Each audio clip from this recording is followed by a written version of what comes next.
21 to order. Tonight, Ms. Aber, would you like to lead us in the pledge?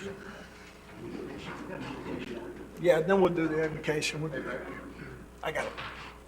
I pledge allegiance to the flag of the United States of America and to the republic for which it stands, one nation, under God, indivisible, with liberty and justice for all. If you'll remain standing, we'll have the invocation. Pastor? Father, we just come before you thanking you for the privilege to speak to you on behalf of our city and all these workers and all these people here. And Father, we just thank you that we have people willing to serve. We thank you that you watched over this nation. And Father, we understand that without you, no nation rises or no nation stands. So Lord, we implore your grace and your mercy upon us. Lord, especially our federal government and dissensions, and Lord, that you would just guide us and people can look to you. Lord, we ask for wisdom in all the decisions that come tonight, and Lord, for unity here in this city. In Jesus' name, amen. Thank you, Pastor.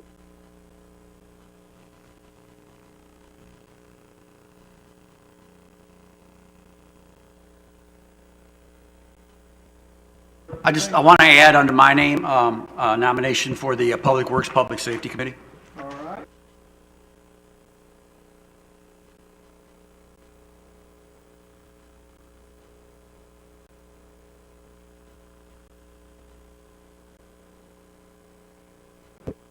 I'll make a motion, Mayor, to approve the agenda with the change by Mr. Obadier.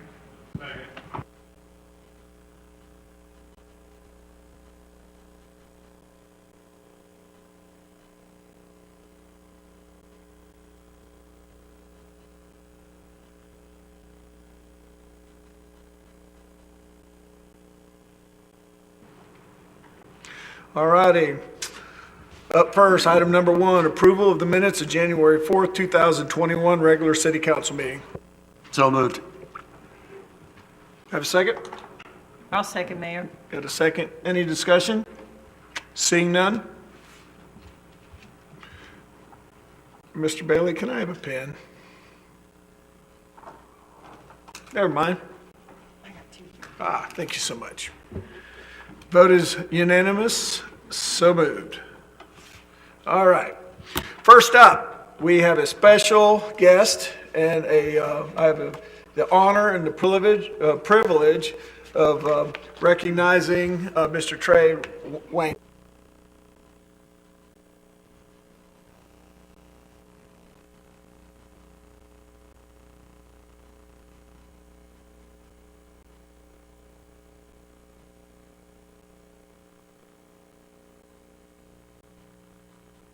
All right. Trey Wainwright, who's a Destin resident, has been named the 2020 Miss Florida Mr. Football. And I'm honored to give him a little recognition tonight. I'd give him more if he would commit to Florida State, but he's got to make the choice that's best for him. Florida Mr. Football Award was created in 1992, and it's the highest honor given to the top high school football player in the entire state of Florida. And we have a lot of really good football players in this state. It's awarded by the Florida Dairy Farmers and the Florida Athletic Coaches Association. No player west of Tallahassee has ever received this honor until today. Past winners include Derrick Henry, Dalvin Cook, and Tim Tebow. And there was a pretty good running back in Pensacola who didn't even win this award. So, Trey, I want to give you this token from the city of Destin and a certification awarded to Trey Wainwright for the honor in receiving the 2020 Mr. Football Award. His actions bring credit upon himself, his fellow teammates, and the city of Destin. Congratulations, sir. You got it?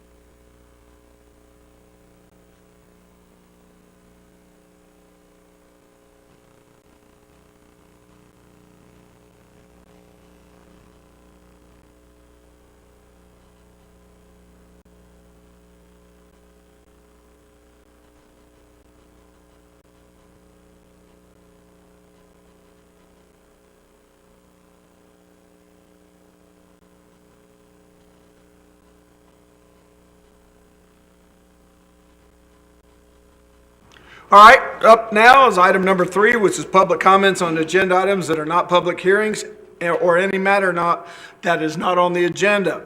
I just want to remind everyone that you got 3 minutes to talk. I'll politely ask you to wrap up your points with about 15 seconds left. I'm going to hold everybody's feet to the fire tonight. We have a lot on our agenda to accomplish. I do want to remind you that during the proceedings, if you see or hear anything that you'd like to speak on at the very end of the meeting, there'll be another opportunity for public comment for you to weigh in on some of the discussions that have taken place here tonight. So with all that being said, one last reminder is when you come up, hit the red button and just give your name and your address for the public record before you start to speak. So I normally start over here and work this way. Tonight I'm going to trick everybody, and we're going to start over here in this corner. Is there anybody over here on this section that would like to come up and make a public comment? Don't rush up here all at once. Come on up, sir. You got it. Mike, come on up.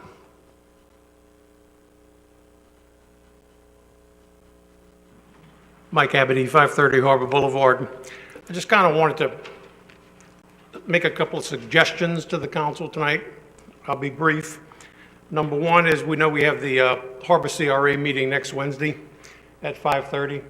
I would highly encourage as many of you as possible to attend. I don't know if legally you can speak or not, but it maybe sit in the background and listen and pay attention to gain as much knowledge and information as you can about what's been going on and what's not been going on. A second recommendation I might have is that I printed up a list of all the minutes from the last 2 years of the Harbor CRA meetings. It's not very hard reading. You could probably read, if you go to City of Destin has a nice little website you can go to and download all these minutes and print them out. Might take you about an hour out of your day to read through the minutes of everything that was discussed about the delivery vessel industry. And I'd like you to pay a lot of attention to what they did discuss at these meetings, but I would also recommend that you pay as much attention to what was not discussed at these meetings that was stated to the board that was discussed, and there's a lot of things in there that were not discussed. Thank you. Thank you, sir. Anyone else from the center here that would like to come up and make any comments? Okay, don't bum rush us. How about over here on this side? Marcy, come on up. Don't wait.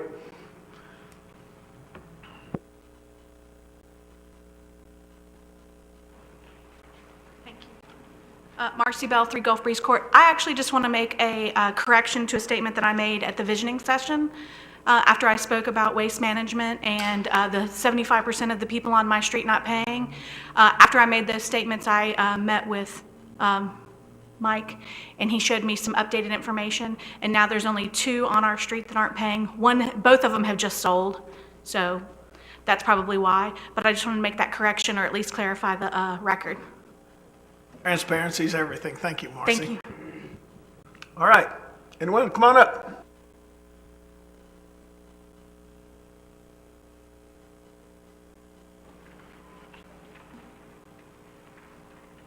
Greg Fisher, 30 February Big Court. I'd just like to make a suggestion to the council. One of the committee members for the Harbor CRA meeting is Ian Blaze. Since this meeting kind of came up recent, he had a prior commitment, and I just think that for an important industry discussion that every committee member should be present. So I'd just like to make a suggestion to delay the Harbor CRA committee so Ian Blaze, one of the committee members, can be there. Thank you. Thank you, sir. Does anyone else from over on that side of the room want to make public comment? Seeing none, I want to remind everyone you'll have an opportunity at the end of the meeting if you want to stay that long. I'm trying to live up to my New Year's resolution, but we have a lot on the agenda, so it's going to be tough to make the 8 o'clock call, but we'll do our best. So, without further ado, Lance, take it away, sir. Thank you, Mr. Mayor, members of council. The first item on the city manager's report is regarding our website redesign. Back in September, staff began to review the current website and look for areas where it could be improved. This was specifically handled by our Public Information Manager, Catherine Card, and our Information Technology Manager, Matthew Pace. So tonight, Catherine has put together a brief presentation to show you some of the improvements that have been made to make this a more user-friendly website for our residents and visitors. Catherine? Thank you, Lance. Good evening, council. I'm way in the back. Our IT manager, Matthew Pace, is online this evening, so if there's any technical questions, I'll certainly defer to him. But this was a great team effort between Matthew and myself and City of Destin staff. This is going to be a sneak peek. We're really excited about the unveiling of our new website, which will take place next Tuesday. So we're going to just kind of move forward here. This is currently how the home page of our city website is currently. And so back in September, when we met with the redesign team for Civic Plus, we figured it would probably be, the proposed timeline would be about 8 months. We were actually able to complete this in 6 months, so we're really excited about that. We did work with each member from the department to ensure all content was reviewed and updated before the website transition took place. And again, we were able to complete this, ahead of schedule. So here, this is what it's going to look like as far as when we come down to the landing, the home page, and from here, you can see across the top. This is going to be our new header for the home page. It's more of a modern design with the social icons. There's also a search feature that's going to be up at the top right hand, which is going to be more accessible and where people will be able to navigate through our website a little bit easy. We also have, if you look down below where it says Our Government, you see kind of like the wave underneath it. That is pretty much how it's going to look once we hover over Our Government and all the drop-down menu that's going to come out. It's more of a modern design, again, with social icons, the search feature, and then also with drop-down menu for people can easily navigate through the different departments and sections of our website. Citizen Help Center, this is going to be front and center of the website. As you recall, on the second slide, technically, the website had 4 buttons that were on the left-hand side. This is pretty much what that is, but we have expanded that survey menu based on our website analytics of what people have been visiting on our website. Matthew had this great idea to go ahead, add a little bit more of these options, so it would be easier navigation for our community members. Things like notify me, the report a problem, let us know. We wanted to make sure that that was front and center of the website, so that way people would be able to obviously communicate with us and find out more information. The one thing that I do want to let you know that as far as the permits and licensing, which I think is the bottom one on the right corner, that is going to be connected to our InterGov system. So once that is up and running, that will be connected. So anytime of our members from the outside public, they're wanting to look for, permit, their application process, all they'll have to do is click on that icon and then it will take them to where they need to go. So this below, the city helped us in those icons. Again, front and center of the website is also going to be the calendar. It's a fresh, more of an updated look. This will be easy for staff to be able to update on the back end, as there's really not going to be a whole lot of additional training on this. So that way they've got the calendar and they'll be able to see the list of all of our council meetings as well as the committee meetings. So again, it's a main focal point for the website, and we just want to take the opportunity to make it a little bit cleaner and easier to read and navigate. So this is something new. It's interactive buttons and links. This is still a work in progress, and again, these are things that we can change, based on, our analytics of what we're seeing that most people are looking for. Parks and Recreation Department, that is going to be a key feature where people can click on that. They can find out what the programs are. The beach information, again, where our beach parks are, where our beach trails are, any events that may be going on. That is going to be a really nice tool to have. And then as far as Destin Harbor Boardwalk, this is something, again, we can change this out. We thought that maybe it might be better served to do like our council updates, so things that are being achieved in these council meetings, we can, add to that. We can do our State of the City speech, videos, and a whole slew of different things. And again, this is going to be a nice new feature for our website. There's also going to be another feature that's called, or another section of the homepage called Featured News and Press Releases, and both are going to provide relevant information of what is going on to highlight our high-level projects, our council initiatives, and the mayor, state of the city, et cetera. So then as we're getting into the interior page of our website, this is how it's going to look. And this was something that, again, I wanted to give a shout out to each one of our points of contact for each of the departments, that they were very instrumental in helping us ensure that this information was all updated for each of the departments. We fixed broken links. Some of the links that we do have on our website go outside of the city's website onto, different entities. So we wanted to make sure that all of that information was up to date. One thing I do want to mention when we talked about the training aspect of it, this website now is with the new editor system, so the staff will have more control of the admin side as far as updating photos and things of that nature. So I think it's going to be a lot easier as opposed to us having a slower turnaround and working with the Civic Plus staff. So again, if we wanted to showcase more photo submissions that are received by our community, like the banner photos and so forth, we'll be able to change that pretty quick. And so I had, sorry about that. We'll have more access on the back end of the website, and then we'll be able to, coordinate and be able to push that out in a more timely manner. Again, it's just an easier way to navigate, and it's just a clean, fresh look. So this is going to be at the bottom of every single page. It's our website footer. Our social media icons are listed at the bottom, along with our quick links and our FAQs, which is obviously that is very frequent by our public of trying to find information and the site links.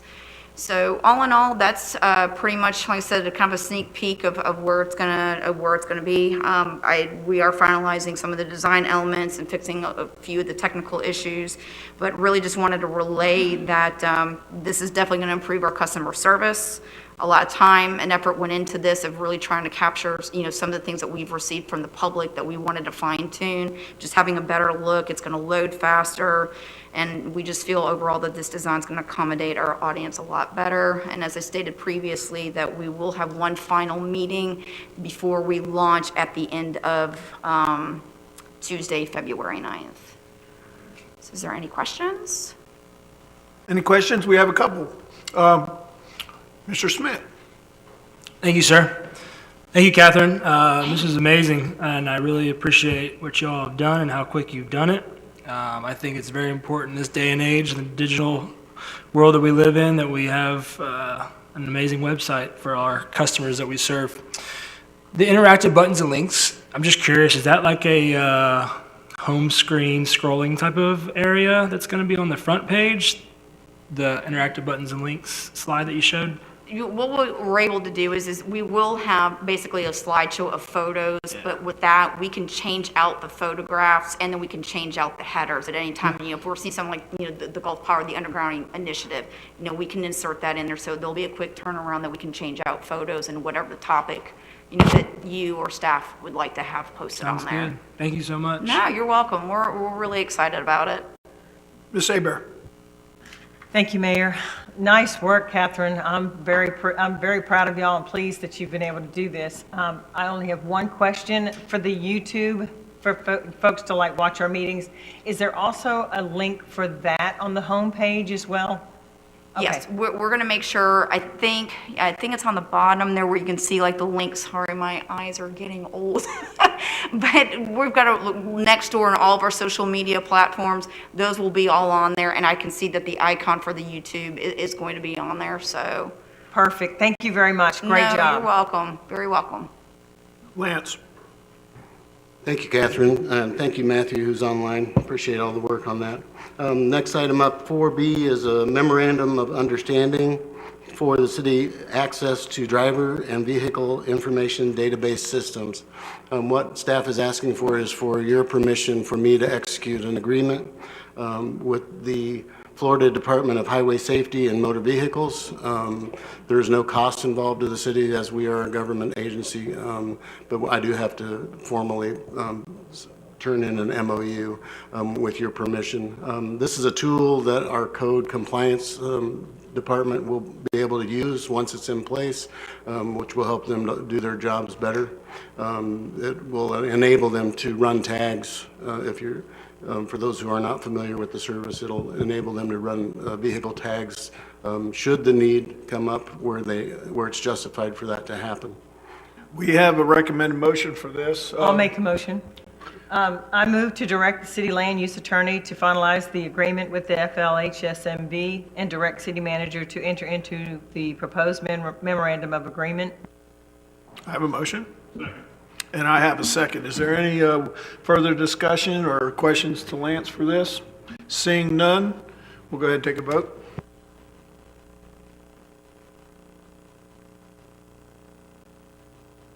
Vote is unanimous, so moved. Lance?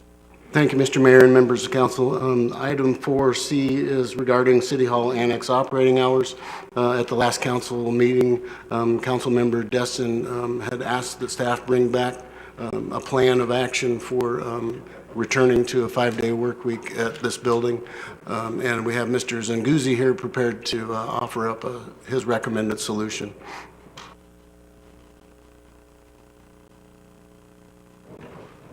Thank you, Mayor and council members.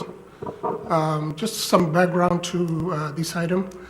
Back at the inception of the project, the InnoGov project, the vendor recommended to us that we spend anywhere between 25 to 35% of our work week putting together, calibrating, and migrating all kinds of data that we have scanned into this system, along with reviewing all our processes, streamlining them so that they're aligned with the new InnoGov system.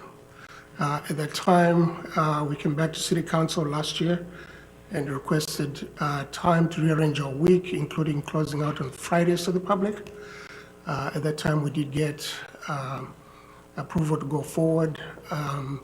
We are almost there. Without that time that we have set aside to do the work, we wouldn't be this far with the project. And so we're asking that we continue on this path for the next 2 months, at which time we'll be able to complete the project in a timely fashion, along with the timeline set up by the vendor.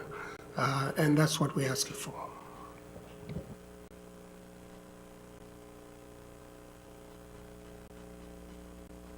I'll make the motion just so we can have discussion. Sure. I move that the community development staff be given authorization to maintain closure to the public on Fridays until the end of March 2021. I have a motion, I have a second. Mr. Braden? Thank you, Mayor. Yeah, I'll support this tonight, and also it just seems like until that same department gets fully staffed or gets, fully staffed what they got now, and then they know they need some more help, but they get caught up on a lot of things on Friday, not only this, so I think it's great. Thank you. Yeah, so even though I voted for it the last time for him to reopen, after I got talking with Lewis and his staff and the folks, it just seems to me like all the data that they've got put in, it's humongous what they got to do. 450,000 items they've got to upload. And the other thing I got thinking about, and I just never had any citizens come up to me and say, Skip, the only day of the week that I can come into the annex is on Fridays. The other 4 days of the week, I'm just so busy, I'm so covered up, I just can't get away. So I can't find out who that person is that has to come in on Friday. So I think it's a good idea. All right. Any further discussion? Seeing none, we have a motion and a second.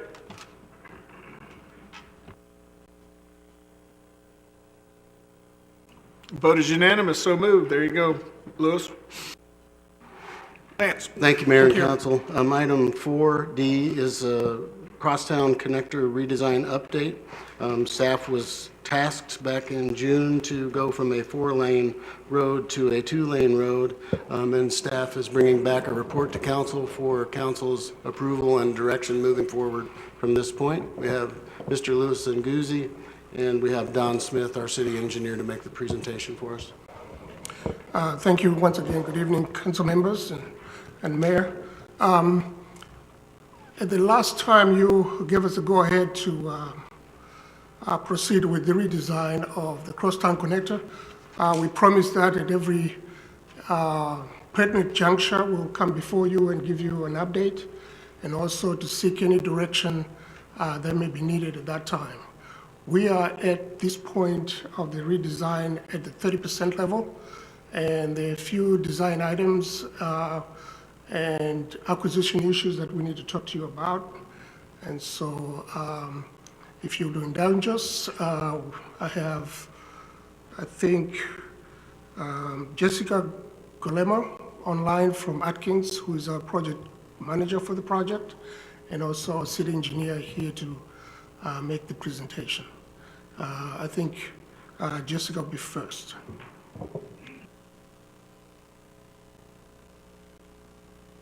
All right, thank you, Lewis. I'm trusting you guys can hear me okay. Good evening, my name is Jessica Galima, and I'm the consultant project manager for the Crosstown Connector redesign. I'm here tonight to just give you a brief update on our progress thus far. You can go to the next slide. Thank you. So as background, back in June, the City Council approved the redesign of the Crosstown Connector from a 4-lane to a 2-lane roadway. And in October, the design contract was executed. And now here we are in February with 30% plans just about complete. Next slide, please. For those of you who may not be familiar with this project already, the Crosstown Connector bridges the gap between Benning Drive and Legion Drive, which will create a continuous alternative to US 98. And here we are, currently near the end of the 30% plans phase. Right-of-way acquisition can begin as early as this year. Next slide, please. And let's look at the proposed design and the right-of-way impacts. Here's the concept typical section that was shown to be 71 foot wide with 11-foot lanes, 4-foot bike lanes, a 6-foot median, and 10-foot sidewalks. This is just a quick look at the design criteria being used for this project. This information comes from the City of Destin Land Development Code. Next page, please. Here's a look at the proposed typical section. And here you'll see that the major differences between this typical and the concept are that the bike lanes are 5 foot wide instead of 4 foot wide. The median is 12 foot wide instead of 6 foot wide. And both of these changes do adhere to the Land Development Code. 4-foot bike lanes and a 6-foot median are allowed, but they are minimums. One major benefit to a wider median is that the median will be wide enough to sustain landscaping. It also doesn't seem to, at this point, does not seem to make much of a difference where right-of-way impacts are concerned. And to compare apples to apples, you may notice this typical is shown to be 92 foot wide, but the actual typical section elements, the lanes, the sidewalks, all of that are only 9 foot wider, and that's accounting for the median width, the bicycle lane width, and a slightly wider curb. The additional width is allotted to tie down to the existing ground, which was not included in the concept typical section. And that is basically a buffer that will be refined as design continues, but just trying to give you a conservative estimate. But we're looking at an overall 9-foot difference in what was previously shown and what's shown here without the tie downs. So next page, please. So that's more criteria. And we are very sensitive to preserving private property wherever possible. And some of the ways that this can be accomplished are listed here. One of the primary ways to reduce impacts will be to remove the 6-foot green space between the roadway and the sidewalk. And in very tight places, we can narrow the sidewalk from 10 foot to 6 foot. And it's important to note that these kinds of reductions would only be used if necessary to avoid an impact and for only as long as needed to reduce the impact.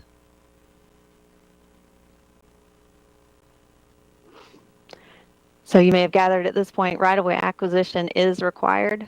At this time, we estimate that 8 properties would be impacted in some way, including for stormwater ponds. Temporary construction easements will be necessary to tie in a few driveways or sidewalks. Go to the next page, please. And here you can see in the bright blue are properties that are already owned by the city. The red line indicates the project's proposed alignment. Here you can look at the estimated property impacts. The yellow are anticipated to be full impacts. The two green that you'll see towards the upper right-hand side, those are estimated to be either small partial impacts or temporary construction easements. All right, now let's talk a little bit about the intersection treatments. Traffic operations, safety, right-of-way impacts, and utility impacts were considered in making these intersection type selections. Next page. So here we'll look at Benning Drive first. The roundabout was the initial winner, but the roundabout required additional property impacts, major utility relocation, and was eliminated by previous council direction due to these impacts. The always stop still provides an acceptable level of service and a high safety rating. It does not require additional right-of-way in this area and avoids overhead, electric, and sanitary sewer impacts. For Beach Drive, the roundabout was the recommendation. It's got the best traffic operations and safety ranking, and also remedies a skewed geometry that you would otherwise have at this intersection with any other intersection type. One thing to note here is that right-of-way impacts are associated with this option.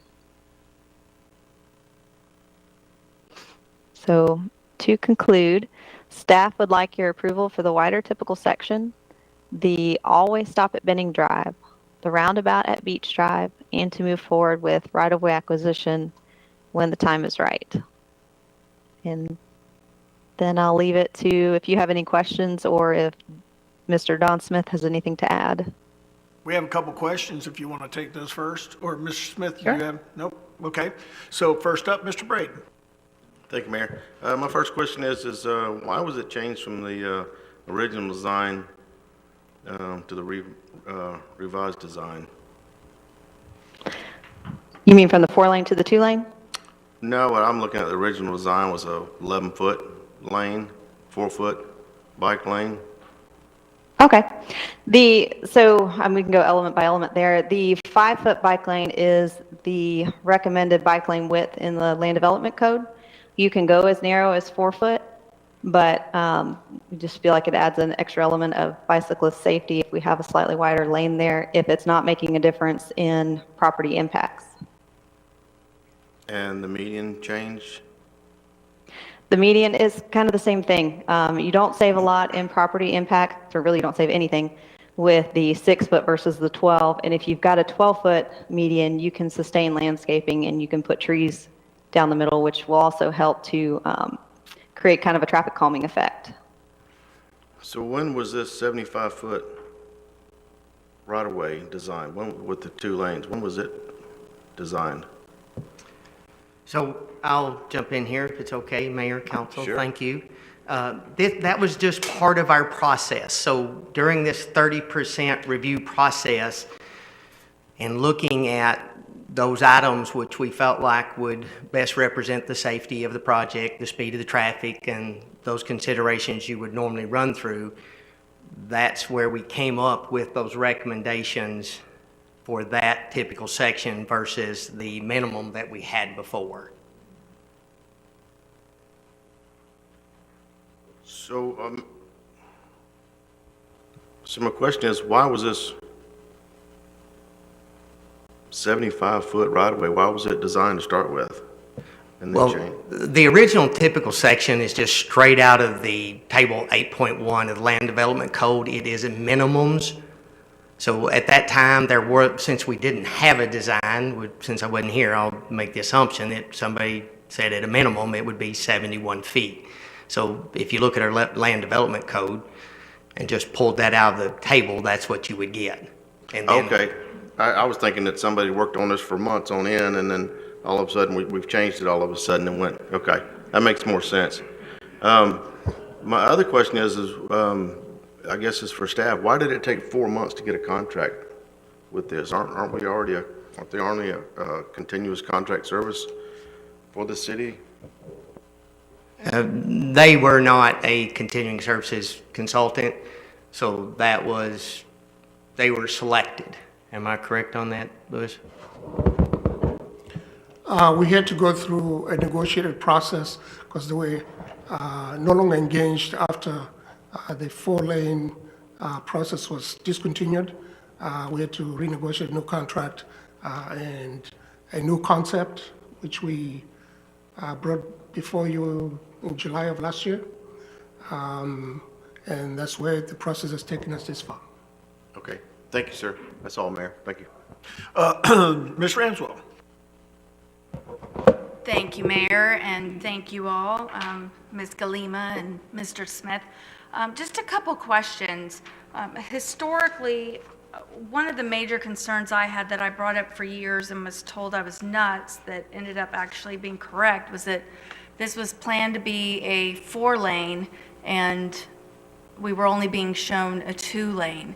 So that's one of the reasons council was very vocal about trying to get some changes made, and the hope was we would have a reduction in the number of properties that we would have to acquire by making it smaller. That was just one of the comments.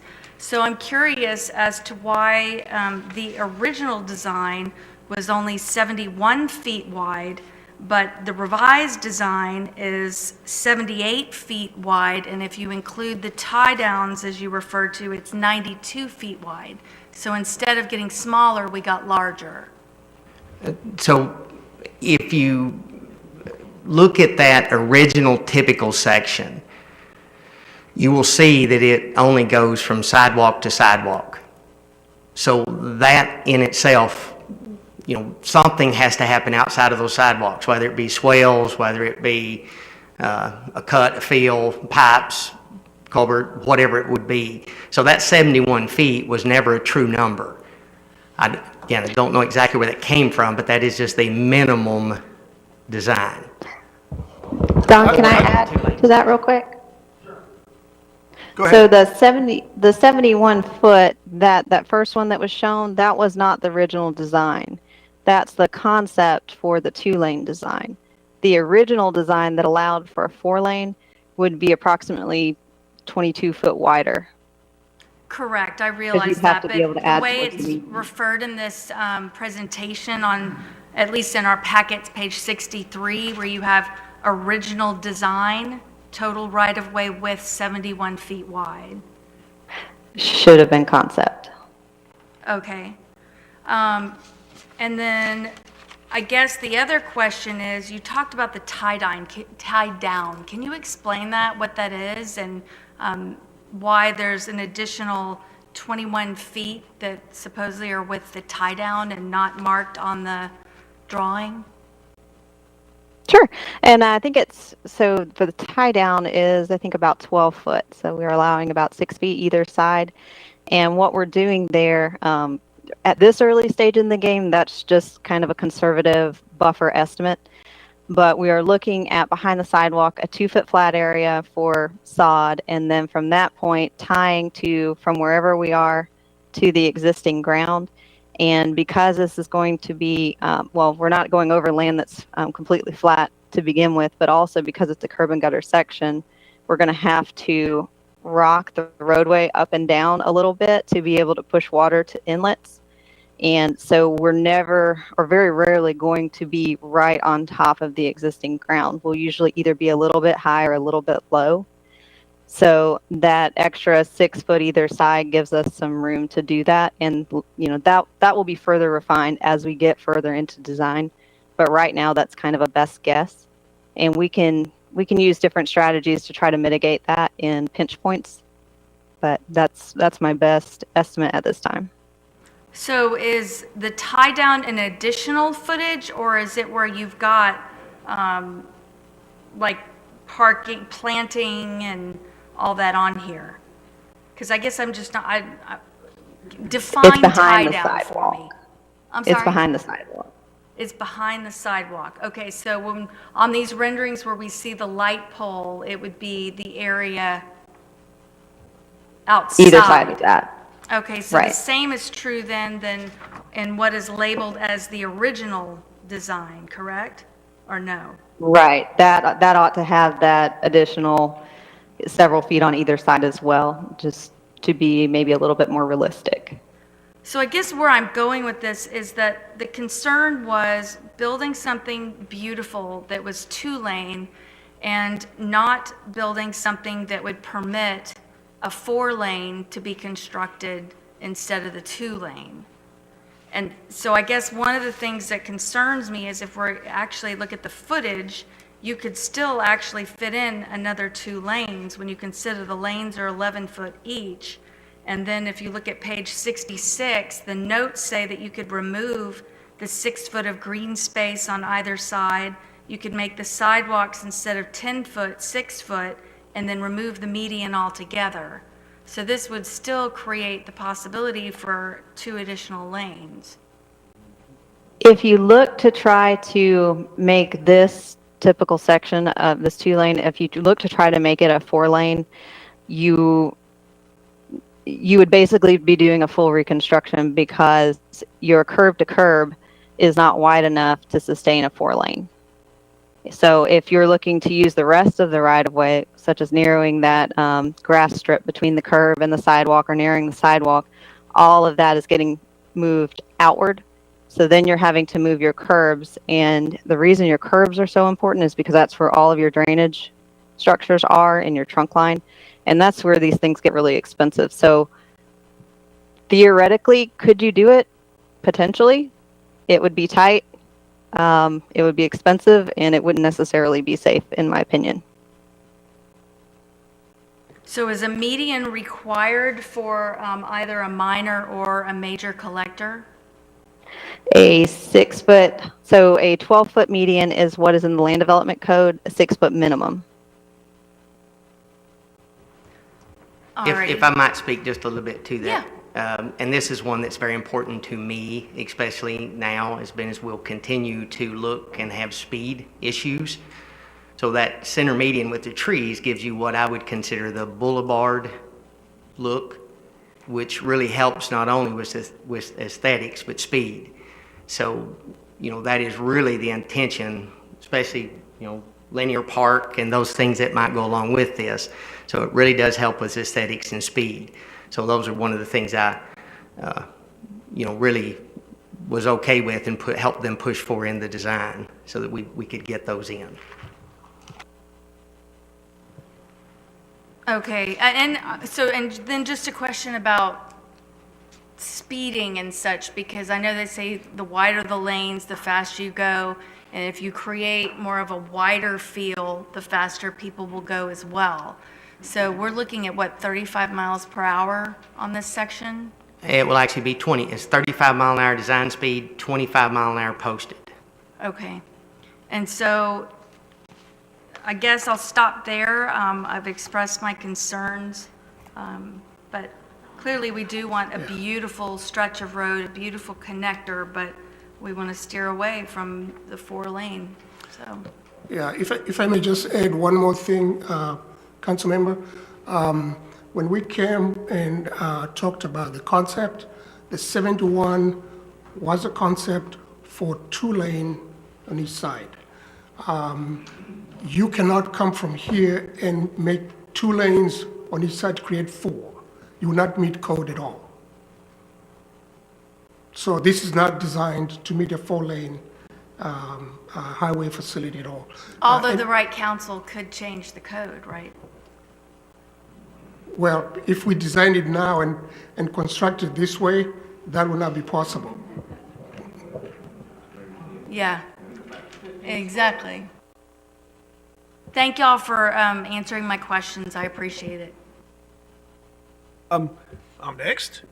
I'm pro bike lane, pro median, pro trees, and I support minimal impacts to the land whenever possible. I'm looking forward to the 60% plan and the 90% plan, so we get 3 more cracks at this if we think something's trying to be put in there that we didn't approve conceptually. So that's my comments. Mr. Destin, you're up next. Thank you, Mayor. I have 2 main concerns at this point with the project going forward. One is where the money is going to come from to acquire these right-of-ways. I would think that that's going to be quite expensive. Mr. Z told me that we still think that perhaps the county is going to chip in and perhaps the state. So the motion that we are making, hopefully, is to authorize y'all to go and try to narrow the numbers down, but it is not authorization to start acquiring right away, you would have to come back to us. Is that correct? That's correct, yes. Okay. That, it wasn't real clear in the motion, but I'll take your testimony as your oath. The other question I have. Sorry, I think the manager has some comments here. Sorry to interrupt, but we do still have the FDOT acquisition grant in place. Right, And I don't right. have the exact number, 1.2. But before we start buying things, it'll come back to us, I think is the way it works. My other concern, and it's my major concern, is we still don't have a way to route this traffic back onto 98. We have a study that I understand DOT and perhaps the county is involved in. Until we know how we route this traffic back to 98, we could be creating the biggest disaster this city's ever seen, because as it stands, the only place I see it's going to route back is on Stallman, the very worst intersection we have in town. To give you an idea of what kind of traffic impact a two-lane road can have, go out and look at Commons Drive on a summer day. It's backed up from past Walmart to airport. That's what you're going to be importing into the interior of Destin. If we don't have a way to get it efficiently and safely back onto 98, we'll be still being talked bad about 20 years from now. So that's very important. And to go forward with the project until we understand that basic problem, how we're going to fix it, is pretty foolish in my opinion. At this point, we're at 30%. We're not going to acquire right away until we know where the money's coming from. But if we don't know how we're going to put that traffic back on to 98 at the foot of the Destin Bridge without creating a nightmare, then this project should not go forward. Thanks. Kevin. Excuse me, if I might follow up just a little bit. So I did, didn't ask a question, but Councilman Destin, if you'll give me a minute. There have been, right now to date, that I know of, 4 studies. So one in 2016, one in 2018, one in 2019, and then currently the study that was commissioned by the city through Volkert. So there's 4 studies. Those studies recommended, and I won't go through each one, but signal improvements, realigning Stallman intersection so we could do away with the split phase, adding additional lanes on Stallman to dedicated left, dedicated right, dedicated through lanes. The FDOT has done a study, and actually they have done part of the work, but adding dual lefts, right turn lane, those are some of the measures and some of the things that these studies have been done to address. So currently, FDOT has completed some of the intersection work, so there's a dual left now. They have committed to building the right turn lane from eastbound. There is some work going on offsite at Harbor Walk Village to create enough lanes to receive the dual lefts. And then for future, even beyond that, again, I think we continue to look for funding and other opportunities to realign Stallman, to widen Stallman. I think that we could look at some other improvements on Zerby, such as a right in, right out, maybe addressing the uncontrolled crosswalk. And, ultimately, as some of the measures that Volkert studied, and I think you all are aware of, is the separation of pedestrian traffic from vehicular traffic. And I know that was pretty fast, but that is just to say that there is ongoing work. There is work planned in the near future, and then there is quite a few things that we do have to look at for future improvements that would help with that. And I do fully think and realize and appreciate your comment. We need to be looking at those and making sure that we've addressed those things. So thank you very much. And I appreciate your explanations, but to go forward spending millions on a crosstown until we have those improvements in hand, we're going to do them 5 to 10 years after we put the crosstown connector in.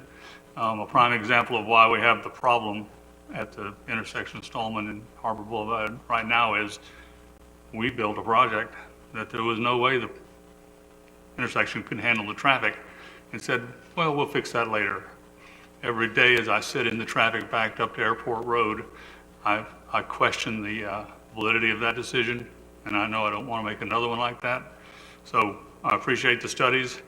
Until that intersection has been fixed, it seems pretty foolish to me to pile all that traffic on it. Thanks. Kevin's next, and then Ms. Abear.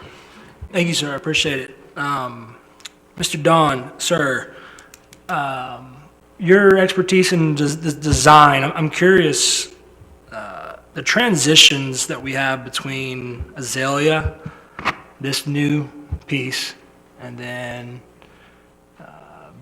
Legion. I've always wondered, when you look around things in the city, you know, we're putting in a beautiful new piece here, possibly, including a 5-foot wide bike path on each side.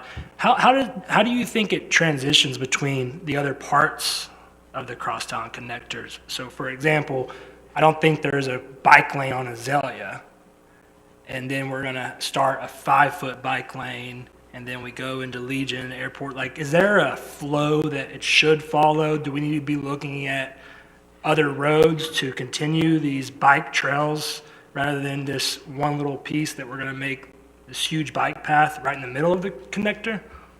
I'm not a proponent of just putting a bike line on the road or bike lane on the road because you can.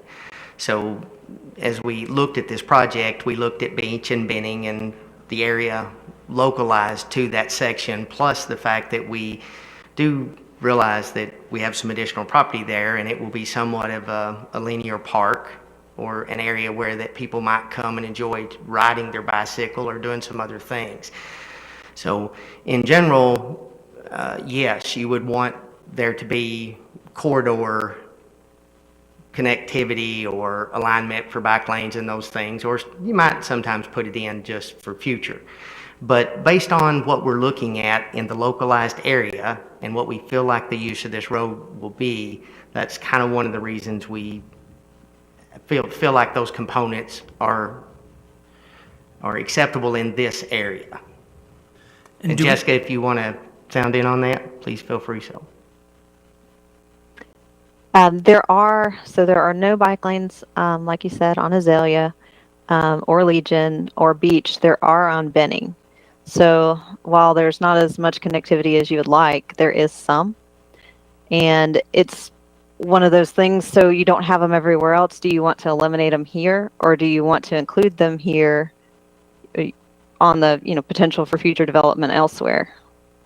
Thank you, and I definitely want to include them, so I apologize if I made it sound like I didn't want to include them, but I guess similar to what Councilwoman Dr. Ramswell was stating, if we, for example, if we shrink the median, if we shrink the bike lanes to make it more, you still have them there, are we able to not have to acquire as many properties?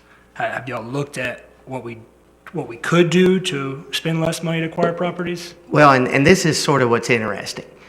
So, as you all know, I've been here since November, and so when I got this project, the first thing me and Jessica sit down and talk about was how to mitigate or limit the exposure of impacts to right-of-way at those intersections. What we found out, and in this case, it didn't even really matter whether we went with a roundabout or a four-way stop, that to get the curve of the roadway in to meet the 35-mile design speed, we ended up impacting those properties. So Jessica, you jump into, she's done the very specifics of the design, but we have minimized that design at that intersection, or will continue to do so as much as possible. So at the intersection with Benning, we so far have been able to fit everything in there without additional right-of-way at that intersection. It's possible we may need to tie a driveway down, but so far it looks like we shouldn't need any right-of-way at that intersection. And that's the one where we're doing the four-way stop. But that's also a pretty good, typical four-leg intersection, more or less. Now, when you get down to Beach, because in relation to Azalea, Legion is so far north we're having to cut up pretty sharply to tie the connector into Legion, which leaves you with a pretty bad skew angle from the connector up to Legion. And regardless of the roundabout or no roundabout, you're going to end up with some right-of-way acquisition there, just trying to mitigate that skew to a degree. So it just, to us at least, it seemed worthwhile to go with a roundabout there because it does mitigate the skew, it mitigates speeds, and it did not make a whole lot of difference where right-of-way was concerned. Thank you. So looking at the map, the right-of-way acquisition, what are the 8 properties additional that this presentation is asking to acquire? Because the blue ones have already been acquired, the yellow ones have been acquired. No, So the blue ones have been acquired, the yellow and the green have not. Thank you very much. I'm good. Ms. Aber. Thank you, Mayor. And Kevin asked a couple of questions that I had as far as why couldn't we just shrink the roads to not have to take up more properties, but you've already answered that. But my question is, how many properties have we already paid for and acquired currently right now that the city is already out money? How many properties have we bought?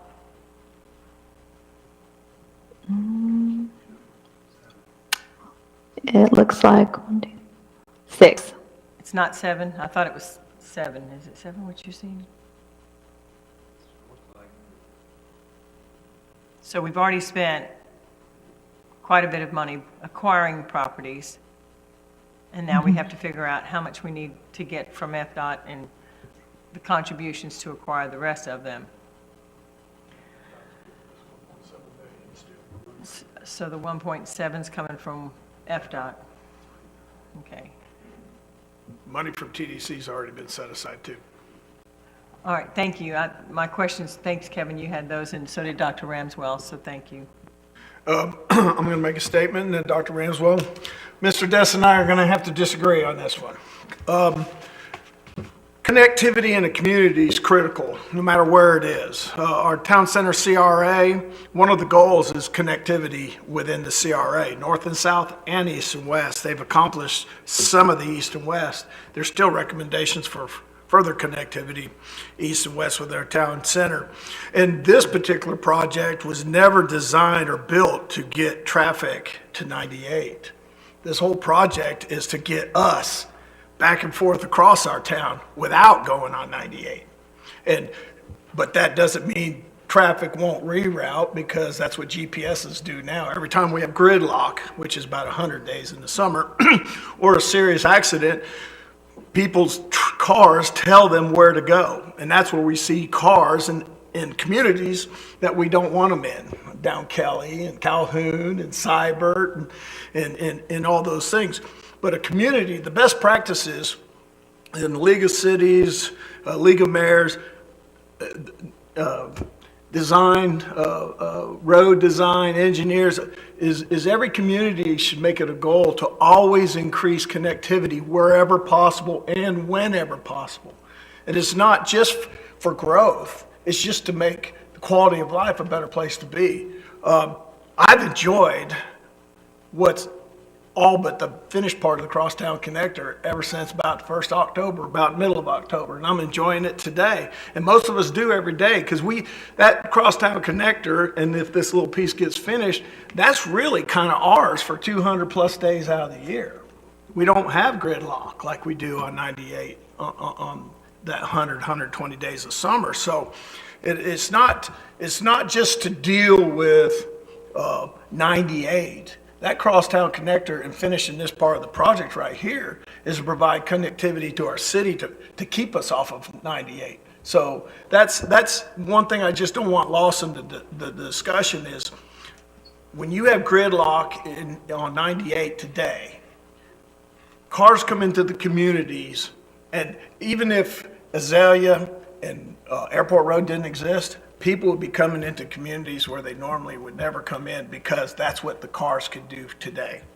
We don't have any dirt roads, so at least our GPSs don't take us down dirt roads, like what happens when you get stuck on the interstate. I got run down some dirt roads the other day, but I just want to remind everybody, and I know Dr. Ramswell and Mr. Braden, before the new council members were seated, that was a goal, is we did not want a 4-lane highway or a 4-laned portion of the crosstown connector. I think it was made loud and clear with the previous council. I think everybody up here at this, I'm not going to speak for everyone, but I know my position on it hasn't changed, to have a 2-lane connectivity increase in our community. Next project I'd like to see is to finish some north-south or improve some north-south roads, especially in the town center CRA. So, the money is there to finish this project. We've asked the TDC, so financing is not an issue. It's just a matter of finishing this particular project so we can move on to the next. And I'm hoping we can finish Matty Kelly Way and make that north-south connection. So those are my comments on that. Dr. Ramswell and then Mr. Destin. Actually, my question had to do with all the different right-of-way acquisition, and so it's really been answered. So I'll spare my other comments for now. Mr. Destin. Thank you, Mayor. You know I always enjoy a good debate. And I am not opposed to having a route for the citizens to use. We have that now, other than the little section that you have not been able to enjoy. You and I know how to get from one end of town to the other. I've been to cities all over this country, and I've not found one that addresses connectivity by running the connector through neighborhoods. Also, we're a little unique here. At some points, Destin is a mile wide, maybe. So we're going to be putting our connector through the middle of town because we're only a mile wide. And as I say, my main concern is how to get the traffic back on 98, because as we know, it will in fact become the way people get around the snarls that are on 98. They're doing that now without the little section where the old campground was. So for it to be a true connector and not an awful dead end, we've got to figure that problem out. And that's... I wasn't diminishing that particular portion at all. And I wasn't saying I don't want connectivity. So you and I might agree after all. Miracles never cease, sir. Any further comments at this point? Is there a preferred motion right now for the 30% plan, or this is just strictly an update? There's a recommended. All right, well, I'll entertain that. We probably should have done that first. I move that the city council approve the proposed right-of-way intersection improvements and right-of-way acquisitions, which I assume, as was promised to us, that those acquisitions will come back to the council before you actually execute them. I'll second that, Mayor. I got a motion and a second. We've already had some discussion, but I do see Mr. Schmidt has got his hand raised. Yeah, I know, I'm on fire tonight. I know finance director is not here, I guess. Is she online? But Mr. Destin was asking about how are we going to pay for this project and the acquisition of properties, but have we not accounted for these 8 properties and all this acquisition already for the funding and the project that we have on the budget? Wasn't this already expected? Yes.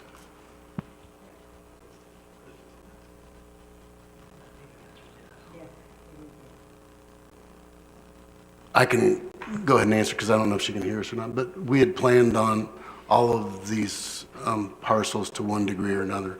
The only one I can see on this new proposal that is slightly different than what I saw before was at the intersection of Legion and Beach, where it's taken a whole property on the southeast corner of that intersection, whereas before it was a partial take. And I think we could still probably make that a partial take. The only problem is we're taking all their parking out of the front of the building. So I don't know if it would make sense to make it a partial take. Right. So, but yes, it was all planned before. The opportunity to reduce the footprint where the stormwater is on Benning is a reduction in property. We don't need as much as we thought we did. We would have needed more for 4 lanes. So is some of the concern that there's a lot of this money that we've been told we're going to be getting for this project, but we just hasn't actually been secured? Is that some of the concern that we're having?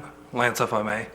I got an email from FDOT this morning. It indicates that we have $1 million allocated for fiscal year '21, and another 1.7 for fiscal year '22 for acquisition.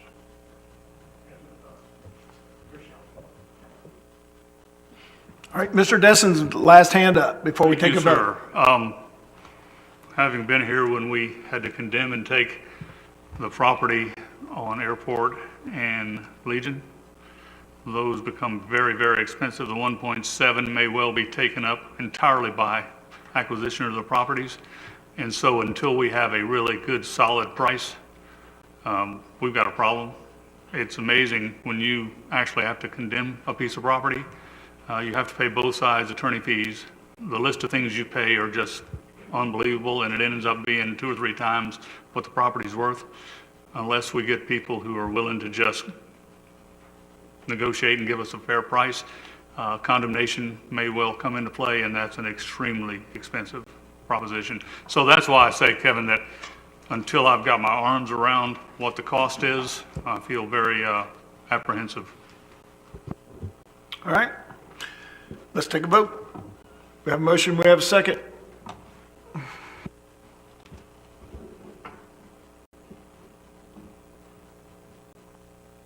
Ayes have it, so moved.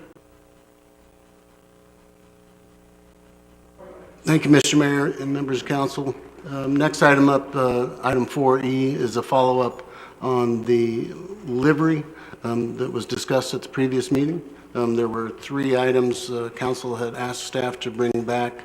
Number 1, the requirement for boat cleaning. Number 2, how to work in potential backup or chase vehicles into the rental fleet should the need arise.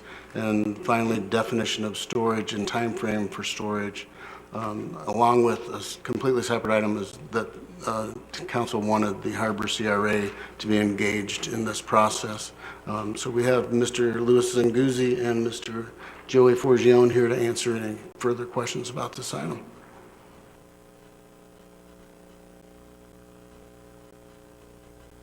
I don't see any questions.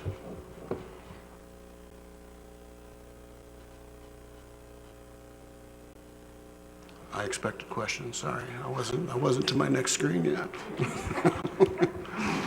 Hurry up. I'm trying. My finger doesn't scroll. We're just going to let them get together on the 10th anyway, Lance, right? I'm sorry. We don't have that Jeopardy music queued up, so. What I said, Lance, was they're going to get together on the 10th of February to discuss this before it comes to us for That's decision. great. The Harbor CRA will meet on the 10th, and we're hoping for some additional information to come forward at that time. I don't believe there's no motion required with this item, so. All right.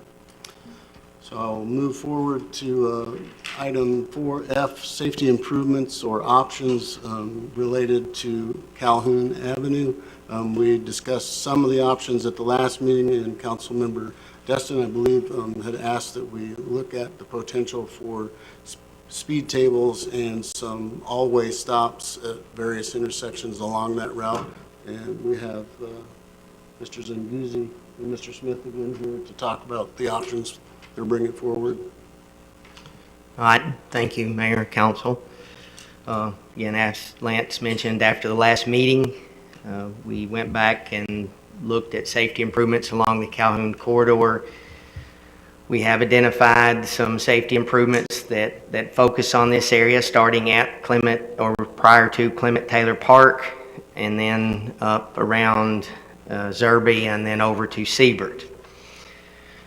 So based on our preliminary review, which included speeds, field observations, looking at the crash data and the traffic counts, the following safety improvement options would improve safety along the corridor. A ride in, ride out at Calhoun and Siebert Avenue, a one-way traffic only on Siebert Avenue between Zerby and Calhoun, proposed always stop locations at Siebert and Zerby, a speed hump between Clement Taylor and Leonard Destin Parks, and a pedestrian gateway installation southbound Calhoun Avenue approaching Clement Taylor Park. Just want to make a note that you might say, well, seems like maybe I went a little beyond what you had asked, and I just want to point out that through looking at the crash data, over the last 3 years, all of the crashes, or I think there was maybe one occurred from Zerby to 98 on Calhoun Avenue, including the one accident with the bicycle, which was at Zerby. So the next page is just James, if you'll move up, please. Oh, sorry, one more. It's just a location map of the improvements. So I just put a circle in 1, 2, 3, and 4, which identify the improvements on the last page. One of the issues that we do need to address is the speed hump policy. So currently, Calhoun is a collector with a 35-mile-an-hour speed limit, or a 30-mile-an-hour speed limit, and it would not qualify for a speed hump based on our current policy, which requires a local street or residential street classification, a 25-mile-an-hour speed limit, 61% of the property owners must agree, and the 85th% observed speed must be 11 miles over the posted speed. And actually, the way the speed hump policy is written, it actually has to be started from the public or our constituents' viewpoint. I am recommending that we change that language and just simply say, and we can put it right up toward the front, that City Council may direct staff to evaluate speed humps on any city route. I do want to take just a minute to note some of the things that I do know that we already have going on in the city for the purpose of our program. And when you say program, you know, if you do something well, we're probably going to need to use it somewhere else. Although this location is singular, we have many requests throughout the city in regards to complaints with speed. And I think that's pretty common, and that number won't go down, it will go up. So we currently have complaints at Siebert, Third Mimosa, Dolphin John, Regatta Bay and Windsor Drive, Indian Bayou area, Country Club Lane, Indian Bayou West, Indian Bayou East, Spring Lane, Stallman Avenue, Legion between Beach and Benning, and I'm sure that I could probably dig up a few more. So I just, at the end of the day, this is not a one-shot deal. I do want to make sure too that those things that are brought up, they are preliminary. They are based on a preliminary review. I've still got some work to do. I'm fairly confident that if I was going to throw them out there, that I think I can probably get those done, but just want to remind everybody that there is some, more crash analysis and always stop analysis, traffic counts, speed studies, and other field observations must be done. Now, having said that, all of those things can be done by existing staff and will not require the addition of a consultant. So time-wise should be much better. Questions? Got a couple here lined up. So first up is Mr. Braden. Thanks, Mayor.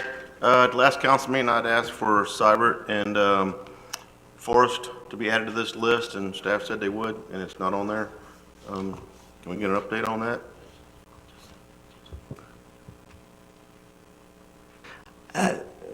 Yes, sir. I honestly forgot to add that to the list, and I have not done the observation, but I will get that to you by the next council meeting. Thank you for your honesty. Mr. Destin. Thank you, Mayor, and I want to thank staff for their thorough analysis of possible solution to the speeding issues we have down there in safety. And they did a pretty thorough job, although I'm puzzled how a couple of them would affect speed, such as one-way and Seibert. But I want to point out that the speed hump policy does not apply to council-initiated speed humps. And I'm going to read you the first paragraph of the speed control program. It says objective, and that's kind of like the equivalent of legislative intent. It's why something like this is in place. It says the objective of the City of Destin Speed Hump Program is to provide homeowners with a process to request asphalt speed bumps on city-maintained residential streets. City studies must show speed humps would generate desired results, et cetera. So the intent of this was to give homeowners the ability to petition the city to put speed bumps in residential areas, and there was a reason for that. When this went into effect quite a number of years ago, we were being inundated with requests for speed bumps in neighborhoods because people were speeding and we were incapable of affecting that. And we got so many requests that they were tying us up, and so we put this in place to give, a pathway for people to request. And also, as you see, there were quite a few requirements in there, which I must honestly admit made it rather a chore to get your speed humps approved.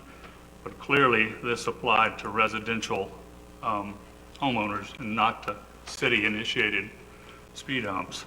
Because if you follow some of the things that are directed that need to be done in this, the council would have to petition the council to put in speed bumps. That's pretty nonsensical. I think it ought to be obvious to anybody that that's not the case. It also specifically says on into the body of the directive that this only applies to residential areas. Calhoun is not a residential area. It is not a residential road. Neither is Beach. I would point out that we have 6 speed humps on Beach, all initiated by council action, none of which came through this policy or the petition referendum. They were put there because we were having some real problems with people speeding around the corner there as you go past the school and go down Joe's Bio. Also, we put some down by the boat ramp because it was a very congested area.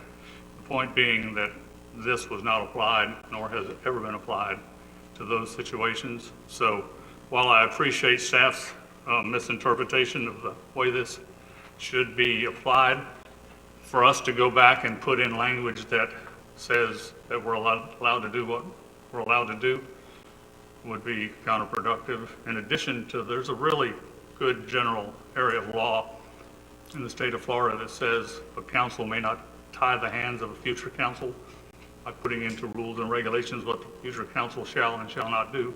I'm afraid this would run afoul of that also. So I hope that we don't attempt to apply this speed hump criteria to council-initiated improvements, and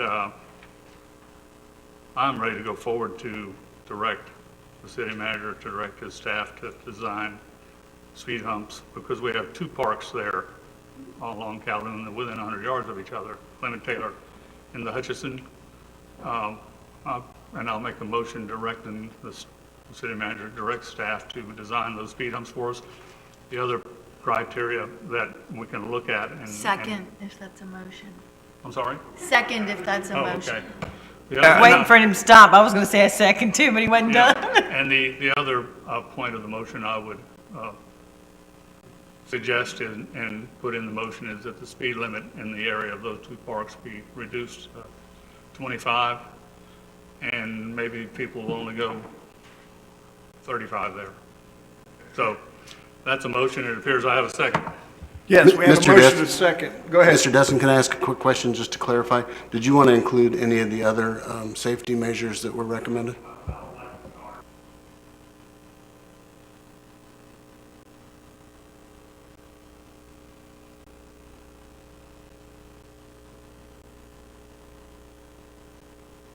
Yep, I'm sorry. The next level I would think would be the three-way stop at Zerby and Calhoun, but I hope we don't have to go there because traffic is backing up along that as people connect their connector through the city now back to the Clement Taylor Park. And I don't know what effect the three-way stop would have on that, but that would be one we'd have to contemplate a little longer. Okay, I got a motion, I got a second, and I already had some people that have lined up to speak, so I was about to recommend you make a motion, so beat me to the punch, steal my thunder again. First up, next is Kevin Smith, then, Dr. Ramswell, Kevin, and then Ms. Abear. Go ahead, Dr. Ramswell. Thank you, Mayor. So just a quick question. Where is it that it states the needs? Like if we'd like to look at putting in a 4 two-way stop sign or anything of that nature, where does it state the requirements for that? Like, you need a traffic study, you need this. Is that in our own code, or is that coming from a state code or Okaloosa? Where do we find that? That is the Manual of Uniform Traffic Control Devices. That's the federal document that dictates all roadways. So if, for example, when we wanted you to put in the stop signs there at Kelly and Main, do we supersede that? I mean, can we overrule it? How does that work? Because you're saying in some instances that we can essentially do at will without that requirement. So how is it phrased?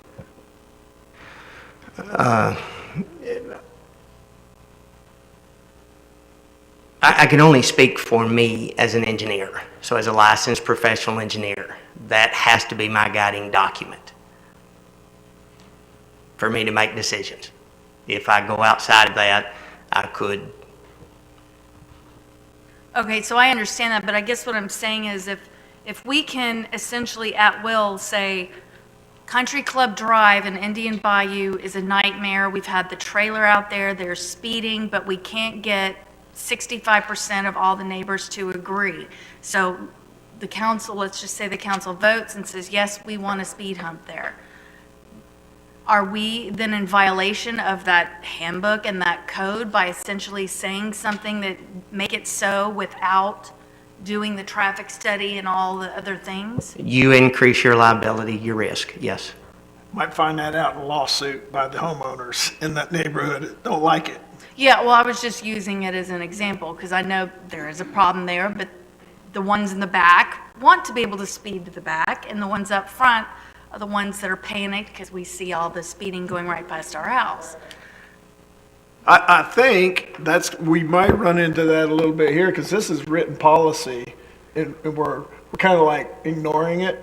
So that was part of, I think, Mr. Destin's comment prior to the motion is that we may have to revisit this policy because when we violate the policy and take an action, we do expose our risks, don't we? Well, Kim? just to clarify on the policy, we're not violating it because it doesn't apply to you.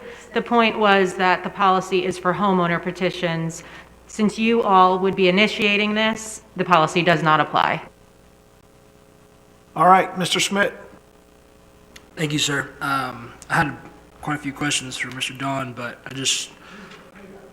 Mr. Destin, is Mr. Destin's motion, was that, you're recommending to put in speed humps, 2, 3, whatever it is, on that street, and not looking at any of these things that are in our packet? Just the speed humps on Calhoun, that's what you're wanting to get done? That is my motion to put them in. And I would point out that the manual that our engineer is speaking about is the manual he lives by. And what he says is, I don't think the criteria was met, council. And we say, we think they need to be there anyway. That way he's not violating any professional oaths. And I would point out, unless he tells me I'm wrong, I don't believe that we did those studies that supported the three-way stop at Kelly and Main, did we? Yes, sir. They did? Well, that's very good. I'm proud of you. Yeah.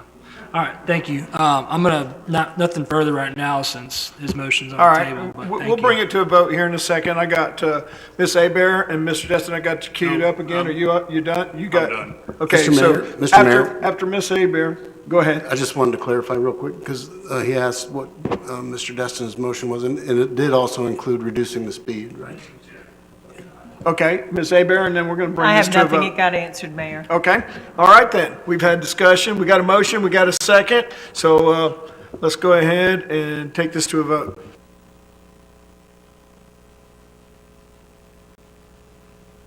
Ayes have it, so moved. Thank you, Mayor and Council. Item 4G. Mr. City Manager? Lance, I'm sorry, this is Michael. Mr. Destin's motion, where was that 25 mile an hour speed limit from and to? I would leave that up to your discretion. I would think it would start just north of the Clement Taylor and stop just south of the Hutchison. Thank you.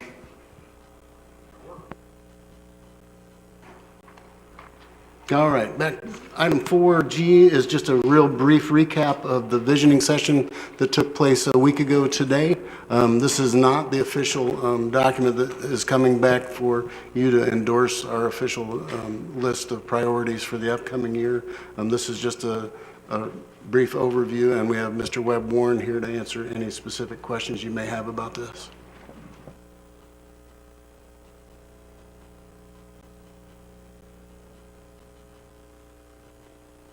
Very good. I'll keep moving.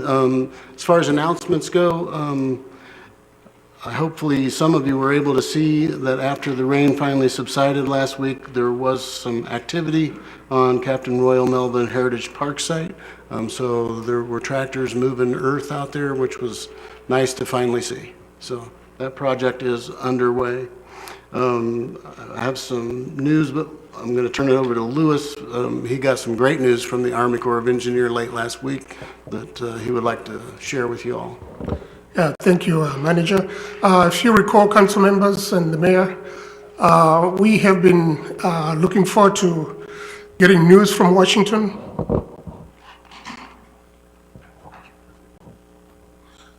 Regarding funding for the harbor capacity study. That word came out last week.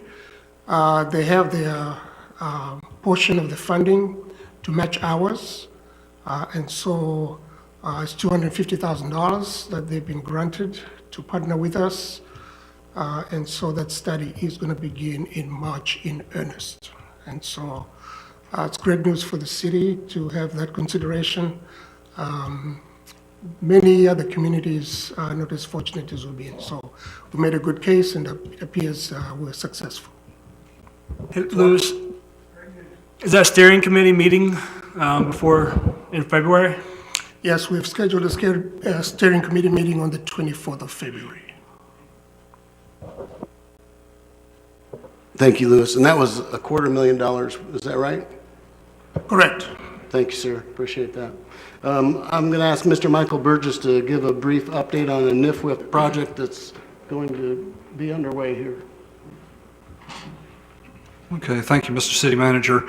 As many of you are aware, the Cross Street Drainage and Water Quality Improvement Project that was brought to us by the National, or paid for by the National Fish and Wildlife Foundation, is about 95% complete. The contractor will now be moving their operations around the corner to Calhoun Avenue, close to Hickory Street, where Dalton Threadgill Little League Park is. The project is almost identical. It'll be the installation of a new culvert under the road, a new pipeline out to the bayou. In addition, there'll be a water quality device called a snout installed in that system that'll collect things like sediment and litter and allow floatables like oil from the pavement to collect in that chamber that the Public Works Department will clean out periodically. The main point for tonight is they're going to have to close Calhoun Avenue for about 2 or 3 days while they install that pipe under the road. We do have a detour plan that was provided by the contractor. Ms. Card has been given a map, and we're going to be finalizing the timeline with the contractor tomorrow, and we'll push that out to the post office and the school district and the Destin Fire District and the sheriff's office and all that, because Calhoun, again, is a collector class street and is well traveled. That's all I have. Thank you, Michael. Another update from Jeff and Lisa Firth regarding a potential grant source that's been applied for to add exercise equipment at the Morgan Sports Center. And Jeff or Lisa? I'll take that. We applied to the Florida Beverage Association today for a grant, $25,000 worth of exercise equipment we could add to the walking path at Morgan Sports Complex. We should hear in a little over a month as to whether that's going to come through for us or not. We're talking about doing 6 extra pieces of equipment in 3 different locations right now. and that might be something we could add to in future dates. Thanks. Thank you, Jeff. I need to give credit to Judge Maney, Representative Maney, who was the one that let us know about this opportunity with the local beverage companies. Just a quick announcement, and you've probably seen this out there. It's that time of year. I'm not going to say it's my favorite time of year, but it happens every year, where Gulf Power is trimming the power lines. I'm a parks person at heart, and I like my trees the way they are, but they are out there, so I wanted you to be aware that the phones will probably start ringing. Finally, I wanted to welcome Nicole DeVito on her first official day with the City of Destin. She is our new HR manager and risk manager, and we're excited to have her on board. That's all I have, sir. All right, and we have a public hearing tonight, but before we jump into that, we are going to take a 5-minute break.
want to make one announcement. City manager come up is our next regular city council meeting, seeing how President's Day is on the 15th. Our next city council meeting will be Tuesday on the 16th. Okay, so just mark your calendars for that. Throw everybody a curveball. We don't have our city attorney, so Ms. Kopp? He's up there in front of you. Oh, there he is. Yep, I'm All online, Gary. Yeah. Bug-free zone. So, seeing how you have blessed us with your presence, my friend, take it away. Yeah, I noticed you guys are getting through this agenda a lot quicker without me too, so maybe you don't want me to come back. But we have the public hearing tonight, which is item 5A. David Smith of Interlight Engineering Corporation, on behalf of St. Andrews by the Sea Anglican Church, Inc., is requesting approval of a major deviation to a major development, identified as Emmanuel Anglican Church Addition, Second Amendment. The project consists of 11,470 square feet facility addition with seating for 654 people. The proposed project is located at 250 Indian Bayou Trail. The site consists of approximately 9.13 acres. No changes to the other approved uses or site improvements are proposed. At this time, I would ask if the city clerk could please swear in the applicant and any member of the public that plans on testifying and any member of staff that plans on testifying. Do that now, please.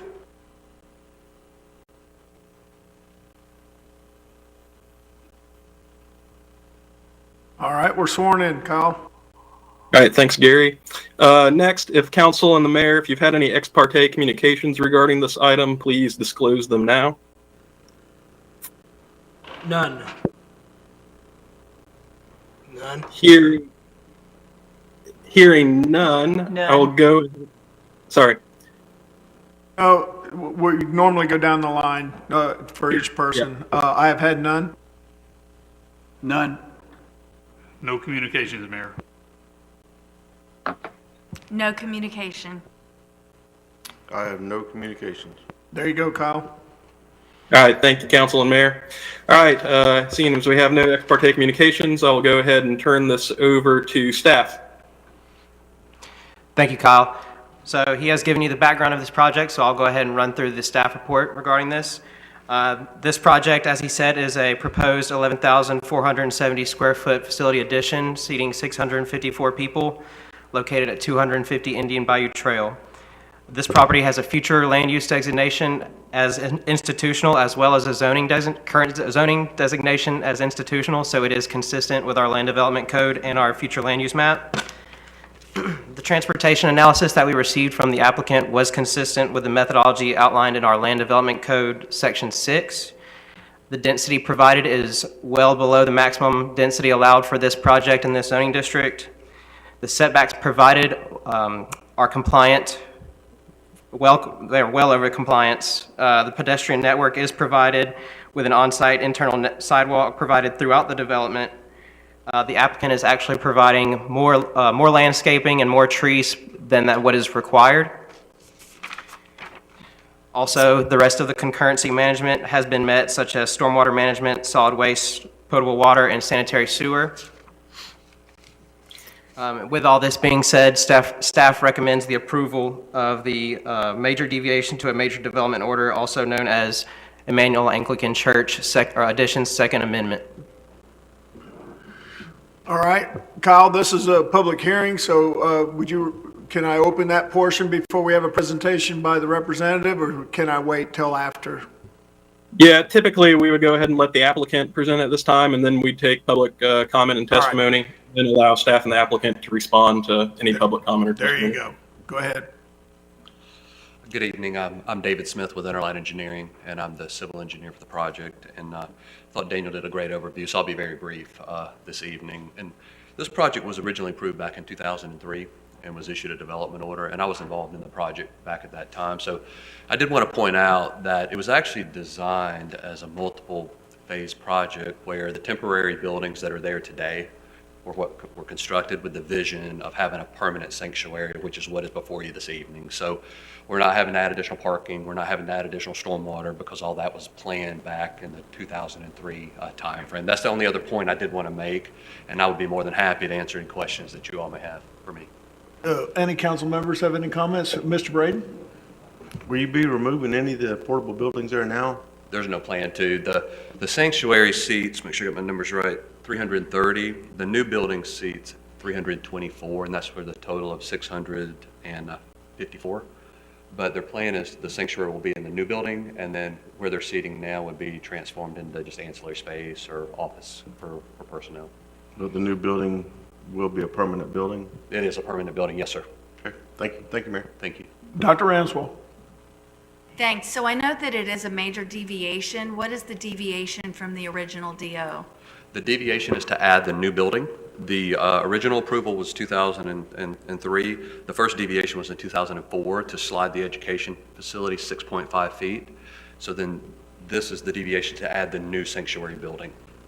Okay, and then also, have y'all looked, and I'm not sure staff may already have looked at this, the road that goes from Commons Drive, that cut through that's all blocked off and overgrown right now, is that something that y'all are looking into opening up as part of this development, or maybe staff? We are not. I'll let staff speak. There's no intention for us to make that improvement.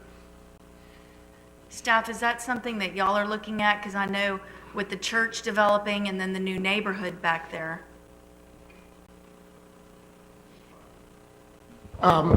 It is being looked at, but via a different project altogether. Okay, thank you. I wish we'd buy it and make more pickleball courts. Or tennis courts, one, we could make a tennis center there. All right, I don't see any further questions. Thank you much, David. Thank you, sir. I appreciate it. Now that we've had formal presentations by staff and representatives of the development, I'm gonna, at this time frame, open it up for public comment. After we have, I recognize the room, I will look over here to James and see if we got anybody queued up, and the same thing for you, Ray. Is there anyone in the audience that wants to make a comment on this project? Okay, seeing none, do you have anybody over there? Nobody's queued up. Ray, any comments, written or text? Seeing none, I'll take it back over to you. You need anything to add, Kyle? No, unless staff or the applicant have anything further to add. If not, we can go ahead and turn it over to council deliberation and a motion. Mayor, I'll make a motion. I move the city council approve the Emmanuel Anglican Church addition, a major deviation to a major development order as reviewed by the city's technical review committee. Second. I have a motion, I have a second. Is there any further discussion on this project? Seeing none, I'm going to go ahead and take it to a vote.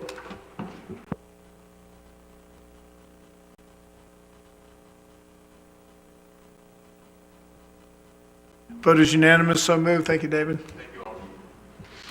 All righty. Up next, consent agenda. Motion to approve the consent agenda. Okay, I have a motion. I'll I'm second assuming it. you'll second it. Any discussion? Seeing none?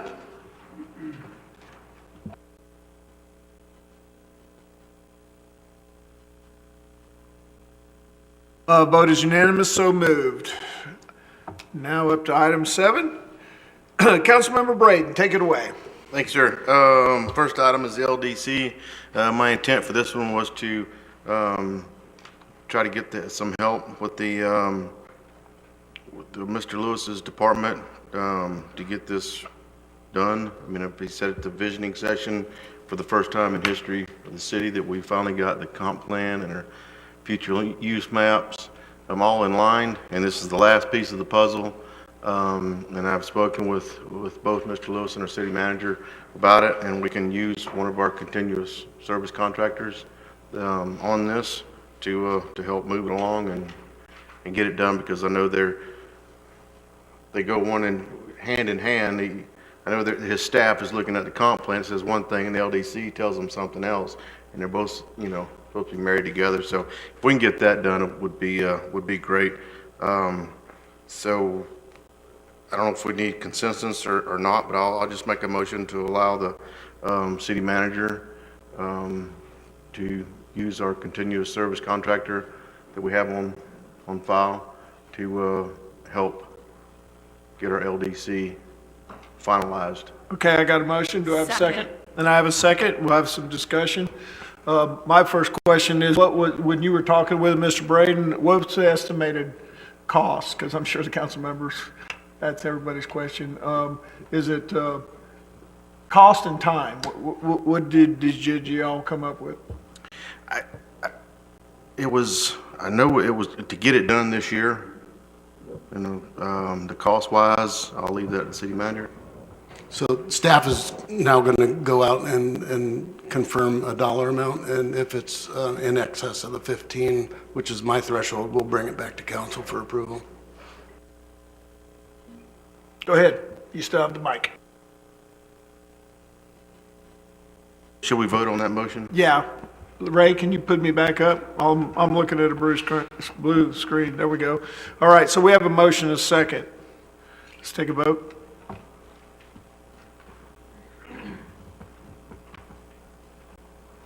Ayes have it, so moved. And that's with the understanding if it's under $15,000, you'll sign the check and we'll get going. And if it's over, you'll bring it back before the council for approval. Okay, that's great. Thanks, guys. All right, thank you. Go ahead. The harbor parking lot study is kind of a 2-for-1. When we get applications in for the site plan for parking, if we can allow staff to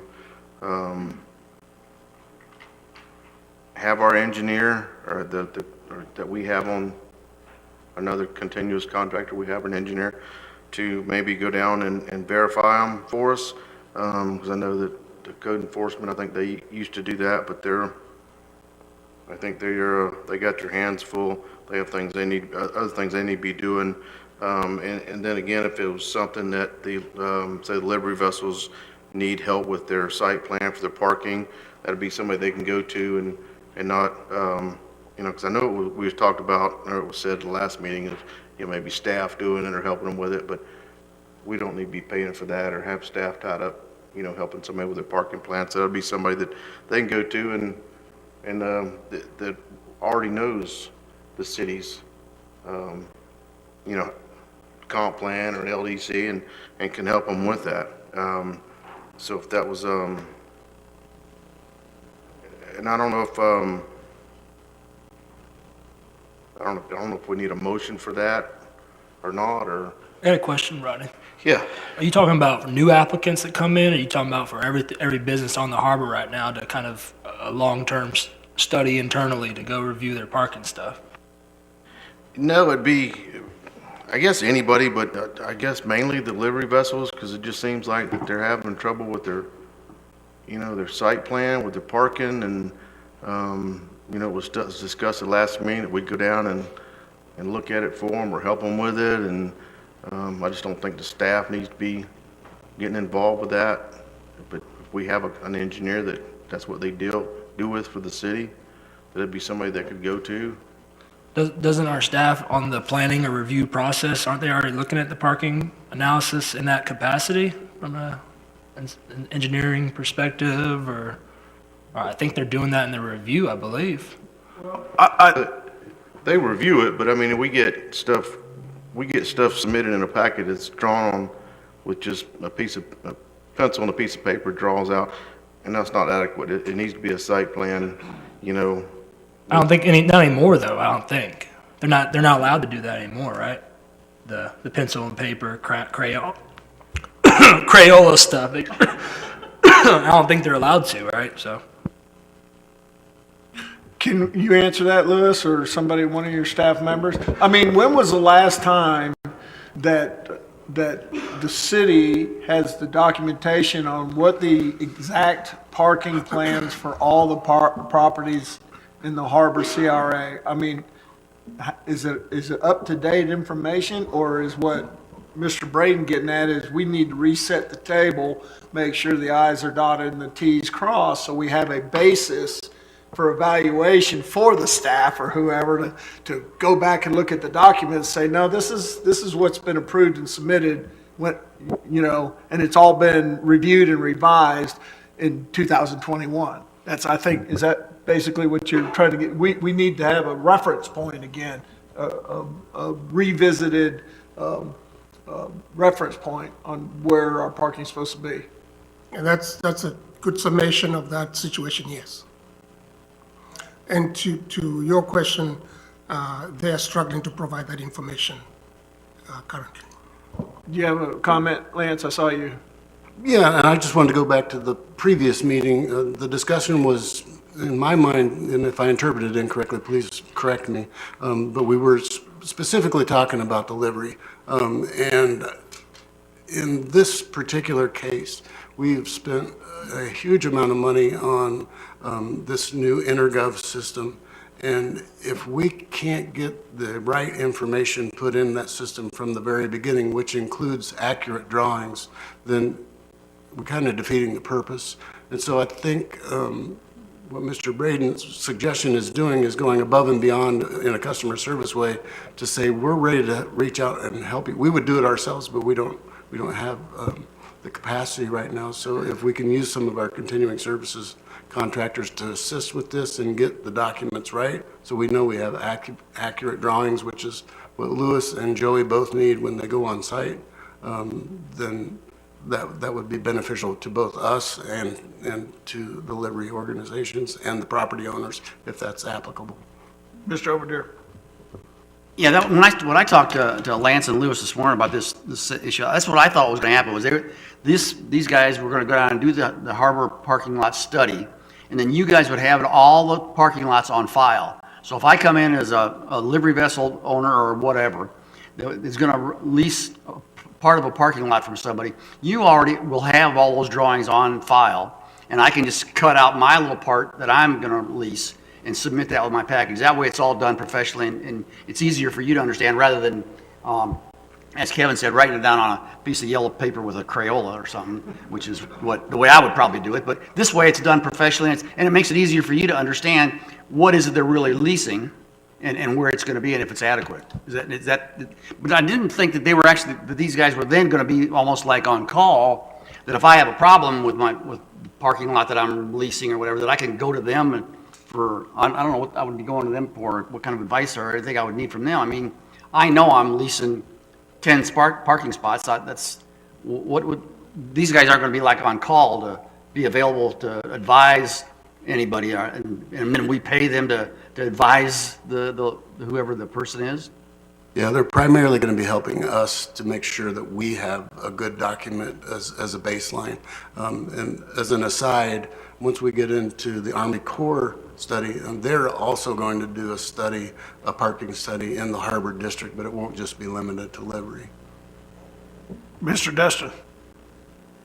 And that's the clarification I think that we're looking for. What we're trying to do is give help to the staff so that they can get accurate drawings and have someone go look and make sure the drawings are what's there. And if that's the case, then I support it wholeheartedly. All right. That was my intent. Let's do it in motion form. So it's, okay, but did you make it in motion or? I'll make that in the form of motion. Yeah, make it in form of motion. We'll get a second. I think we've already discussed, and I think it's clear now that we just want baseline documents for the city to be able to evaluate what people are handing in saying they got. Yeah, because it's like Louis said, they're struggling with it, so they need somebody so. That's my motion to allow the staff to use their continuous contractor that we have on file. Okay, I got a motion. I got a couple seconds. Discussion. I see Kevin, do you want to discuss before we take it to a vote? That'd be great, sir. If you could walk me through this, please. So an application from a livery vessel company comes in and doesn't have very good drawing of a parking lot. We're now going to call a consultant or something and send them this application that just got turned in and ask them to contact the applicant and work with them to fix their drawing and resubmit it? Is that kind of, I just want to understand like what exactly we're doing here. No, we will have accurate information. And I think how many livery vessels are we, parcels are we talking about here? There's approximately, I'd have to put it around 18. 18. Parcels. So we'll have 18 accurate drawings of the parking areas that are impacted. And so they will have to indicate to us what portion of that parking area they're taking, how many parking spaces. So we now, from going forward, have accurate information. Did you just say that you're going to go use this person to go to those 18 parcels and come up with the plan on their own? No, they'll use our information. We have development orders that are associated with most of the parcels, but these have changed over time. And so they'll give us a current accounting of that information about parking, how many parking spaces, the situation on the site, how many other businesses are on there, so we can keep an accurate accounting of how many parking spaces are actually available for livery and anything else. So I think I understand what you're saying, but it sounds contradicting to what, unless I'm confused. I thought Mr. Braden just said we want to help the applicants provide the good information to the city staff when they're applying for their application. It would be when they submit their application and it's hand drawn or whatever, and it's nothing, not even close, then staff can say, you know, you can go see this engineer and he'll know exactly what you need, and you can hire him, you can pay him to do it for you. That's what I just asked, which Yeah. maybe it's just me, but I'm hearing two different job descriptions of what you're asking versus what they're explaining is going to happen. So I'm confused. If we're trying to assist livery vessel applicants to design their parking spaces, I hear that, but that's not what I just got from staff saying that we're going to go hire somebody to do. So I'm just confused. Well, if I could interject maybe just to assist or try to. I think part of the issue is over the years, the properties along the harbor, many of them have DOs with multiple amendments. There's history to which, you know, not all of us know, we weren't here. And so it's hard to digest the volume of information on those properties. So with that being said, I think what Council Member Braden means, and if I'm wrong, correct me, but part of what he's saying is it does also assist the livery vessel and the property owners down there because they are getting a clearer picture too of what's required. It's black and white. Everybody's on the same page. So I think it's supposed to be a mutually beneficial. You make perfect sense as well, as Mr. Lewis did. But what you are both saying that I'm hearing is that we're going to hire somebody to assist us with putting together some good parking plans for all these parcels that have had multiple development orders over the past years. So we're going to have a pretty concrete idea of what's supposed to be out there for parking. That's what y'all are wanting to do. Not create That's a going to parking help. plan. That's going to help the applicants. But what Mr. Braden's asking is for somebody to come get help. So it's just it butts heads. That's not clear. They wouldn't come to the city, they would go to that engineer that also worked for the city. Sure. If I'm not. I didn't understand that either. I'm thinking that y'all were gonna get these plots all laid out, and then the livery owner goes in and go, those are the two that I'm gonna get. Instead of me drawing a Crayola drawing, you've got a lot of 20 spots that's been professionally drawn, and the livery vessel said, well, those are the two they gave me. Sounds good. That sounds good. That's what I thought we were voting on. And that sounds nice. I think it'd be great to have a professional company do this for our harbor parking. Ultimately, we're all saying the same thing. We are, and I've been biting my tongue because everybody gets help at the end of the day. This is to make our intergov system work the way it's supposed to. Well, unfortunately, if we're giving a directive and it's not clear, and they're going to do something different, there's an issue with that. So I just want to be clear that the directive that Councilman Braden is giving is clear. And I like what Lewis and them are presenting, but it's not clear from what we're talking about in this situation. For clarity, Ray, would you read us the motion? I hope this is the right one. Motion is to authorize staff to use the city's continuing services contractor to assist in creating the baseline document for the harbor parking plan. Thank you, Ray. Is that clear? Is that what staff, will that help staff? There. Yes, it would help You made a staff, good motion, Mr. Braden. and it will help the delivery industry too. Awesome, thank you. All right. I still got two people that want to talk. Are you good now? Did that help? Yeah, I'm good. You're good? Mr. Desinad, go ahead. Just one observation, Mayor, and we need to be very careful. I don't think state law allows us to direct folks to use any particular engineer or consultant, nor can we pay for those services for some folks and not other folks. So we want to keep it tight to what the staff is requesting. That this is much like what happens when you apply for a development order. You get your people to do the drawings, you turn it in, staff reviews it, they send back to you. If it's not adequate in places and you fix it, my anticipation is that's what we're doing.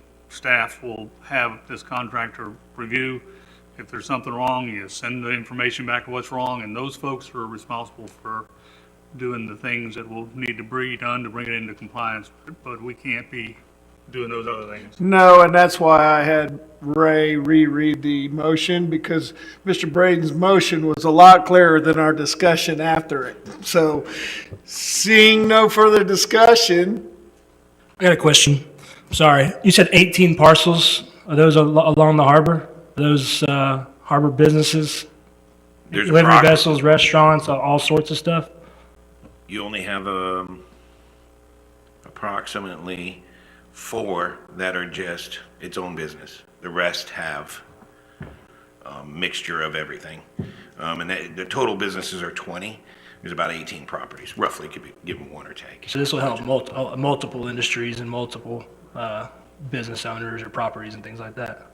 It could, because of the overlay of parking being used. Gotcha. Thank you very much. And it will make Joey's life a lot more tenuable. Let's take it to a vote, gentlemen, ladies. No, I'm not allowed to use those terms. I can, this is not Congress. Ayes have it, so moved. This one's for staff. I don't know if it'd be for Joey or who, but I keep getting complaints.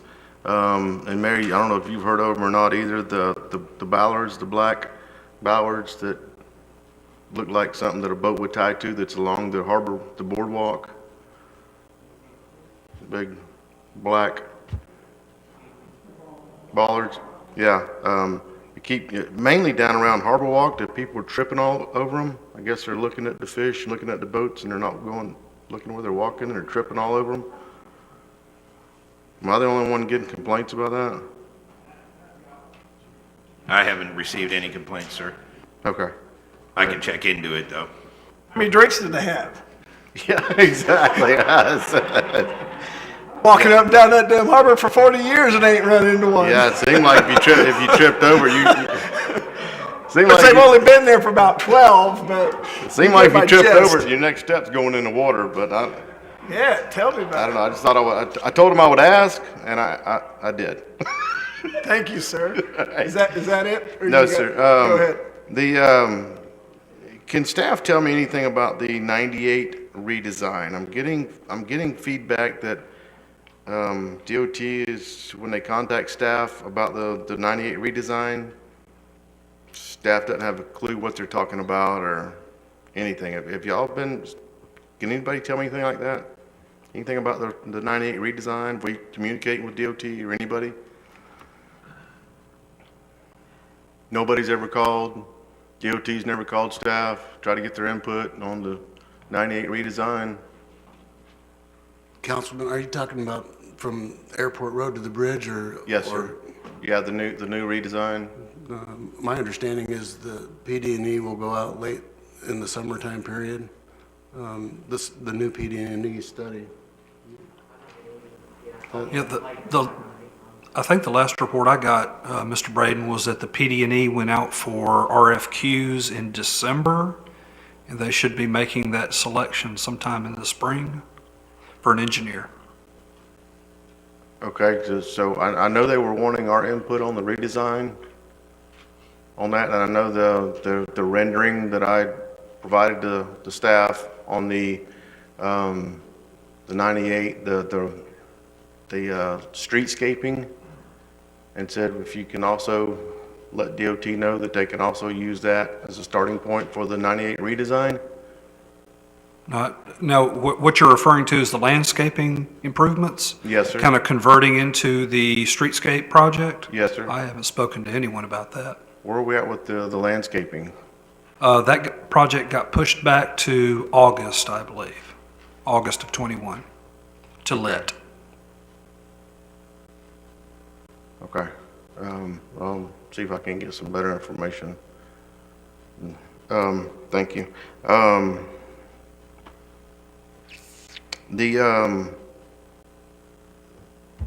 don't know if it's called, on the drainage system in Indian Bayou back here where it flooded and it drains off to Indian Bayou, and there was some pine straw was clogging up some kind of clean out.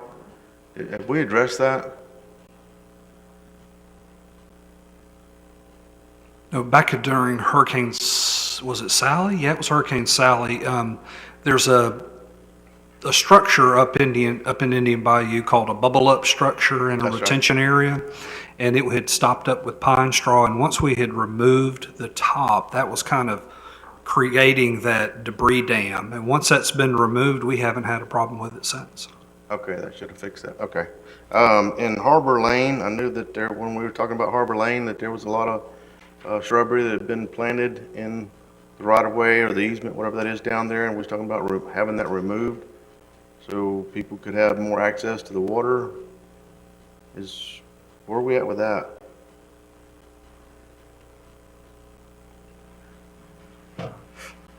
Yes, that has all been removed, all those brush, big bushes on the north side.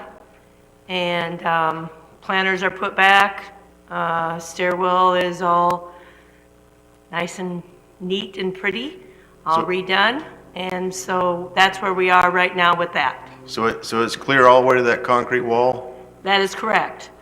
We took all those plants off from the, plants out completely from the road all the way to the bank.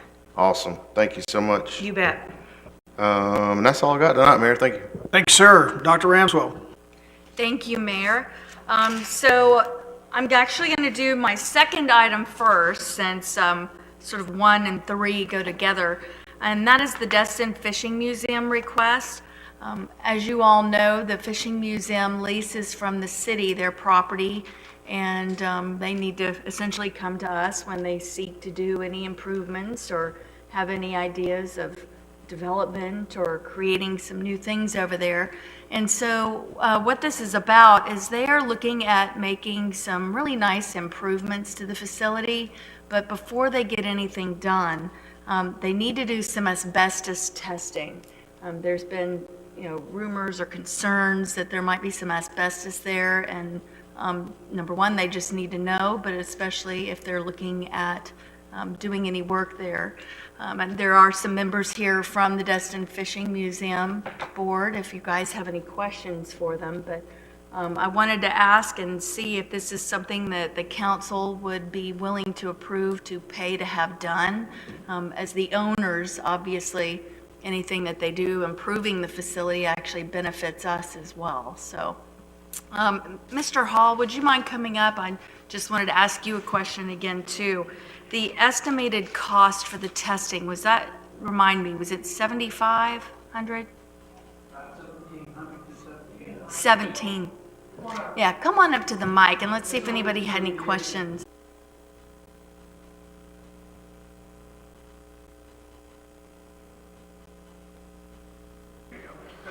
I want to let everybody know that the heritage of, this is the oldest building in this, that the city owns. It is 1960 vintage, and back in those days, asbestos was commonly used for insulation and so on and so forth. We have no idea what we can expect. And before we move forward with any expansion or expansion of the museum, or any modifications to it, it's going to require, we have to get past that first hurdle. And the company that was recommended by Jack Baker, who's been involved in a lot of other projects, has recommended and got a proposal from Earth Sciences of, I think it's called Gulf Coast Earth Sciences. And it's a Destin company and headquartered in, I think, Industrial Boulevard.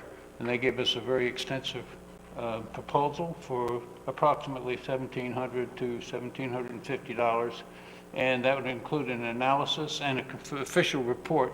And it'll give us an idea of to what extent we can move forward. And that's a hurdle we have to get past. And there's a lot of other expenses that will have to be incurred.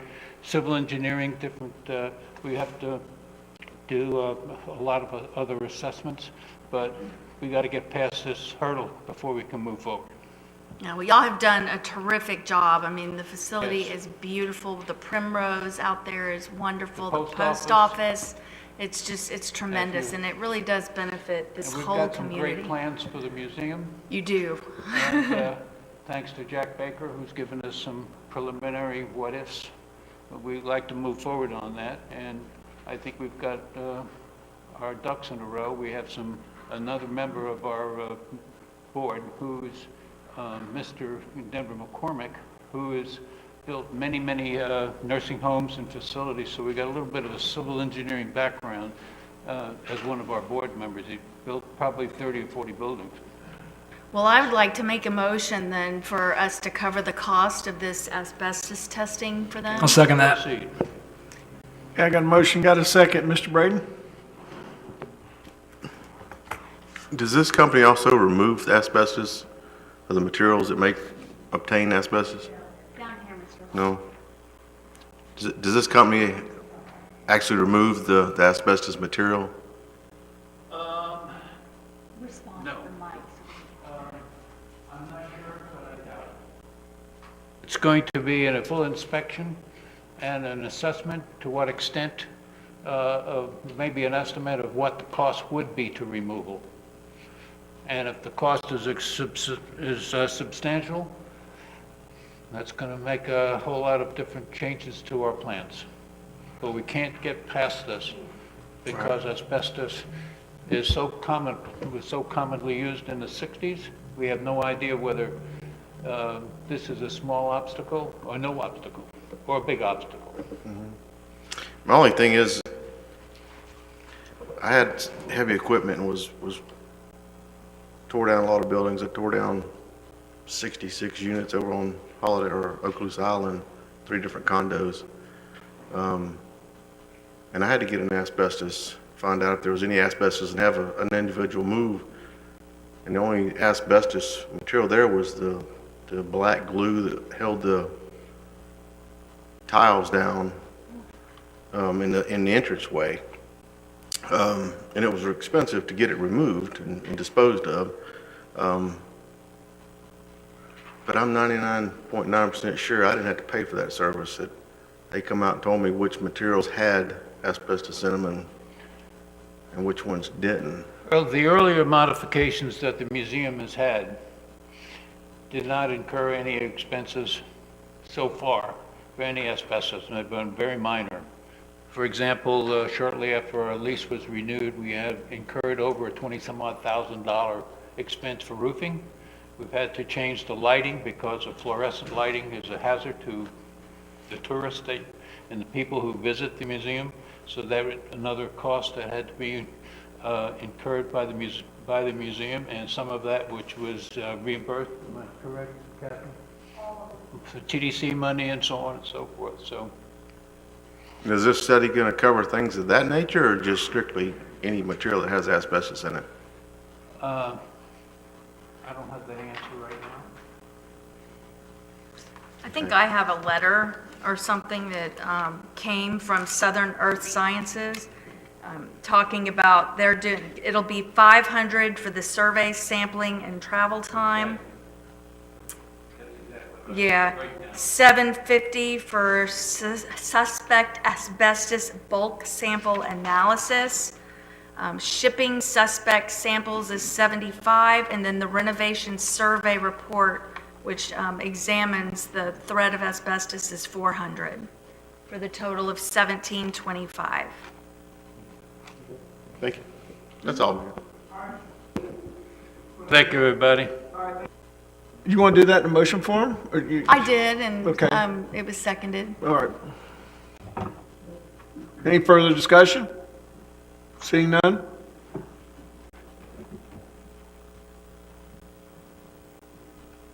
Ayes have it, unanimous, so moved. Thank you for all y'all are doing. It's wonderful to see, and I know you've got great plans that are going to benefit the whole community, so thank you. Oh, absolutely. The next item I wanted to discuss is there are two that are connected, and Beach Partners meeting report, and then the Leave No Trace, which we talked about briefly in our Beach Partners meeting that we had, but the Leave No Trace sort of expands beyond just the beach partner conversation and into something that the city does. And I believe it was Miss Lejeune a few years ago that helped us kind of kick that off a little bit. And then with COVID, it seems like it may have just kind of fallen a little bit. So I wanted to check and see the status of that and anything going on with the Leave No Trace. Who is sort of handling that right now? Catherine?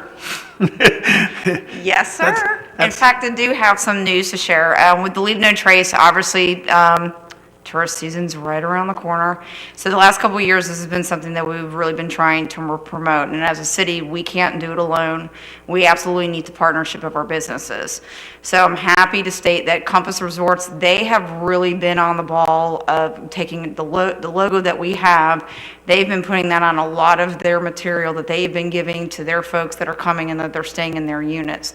So it's been great. They've even taken a step further where they're even showing like what the beach flag warning systems are. So it's very visible to all their patrons. I spoke with Jeremy Holcomb with Legendary Marina and Yacht Club. And for the last couple of months, I've been coming off the Mid-Bay Bridge, and I kept seeing that digital billboard sign that they have as a perfect opportunity to keep promoting that logo. They are fully on board with that. They're going to do that. I spoke with Jared Williams today with Get the Coast. We're wanting to do an interview to really drive that push of a lot of our businesses here that have marquee signs, or whether if it's a digital billboard or not, whether they use the logo or the Leave No Trace. We're really trying to start that grassroots effort of being able to promote that, so the more visible it is, people are seeing it in hopes that, hey, what you bring to the beach, you will take off the beach with you.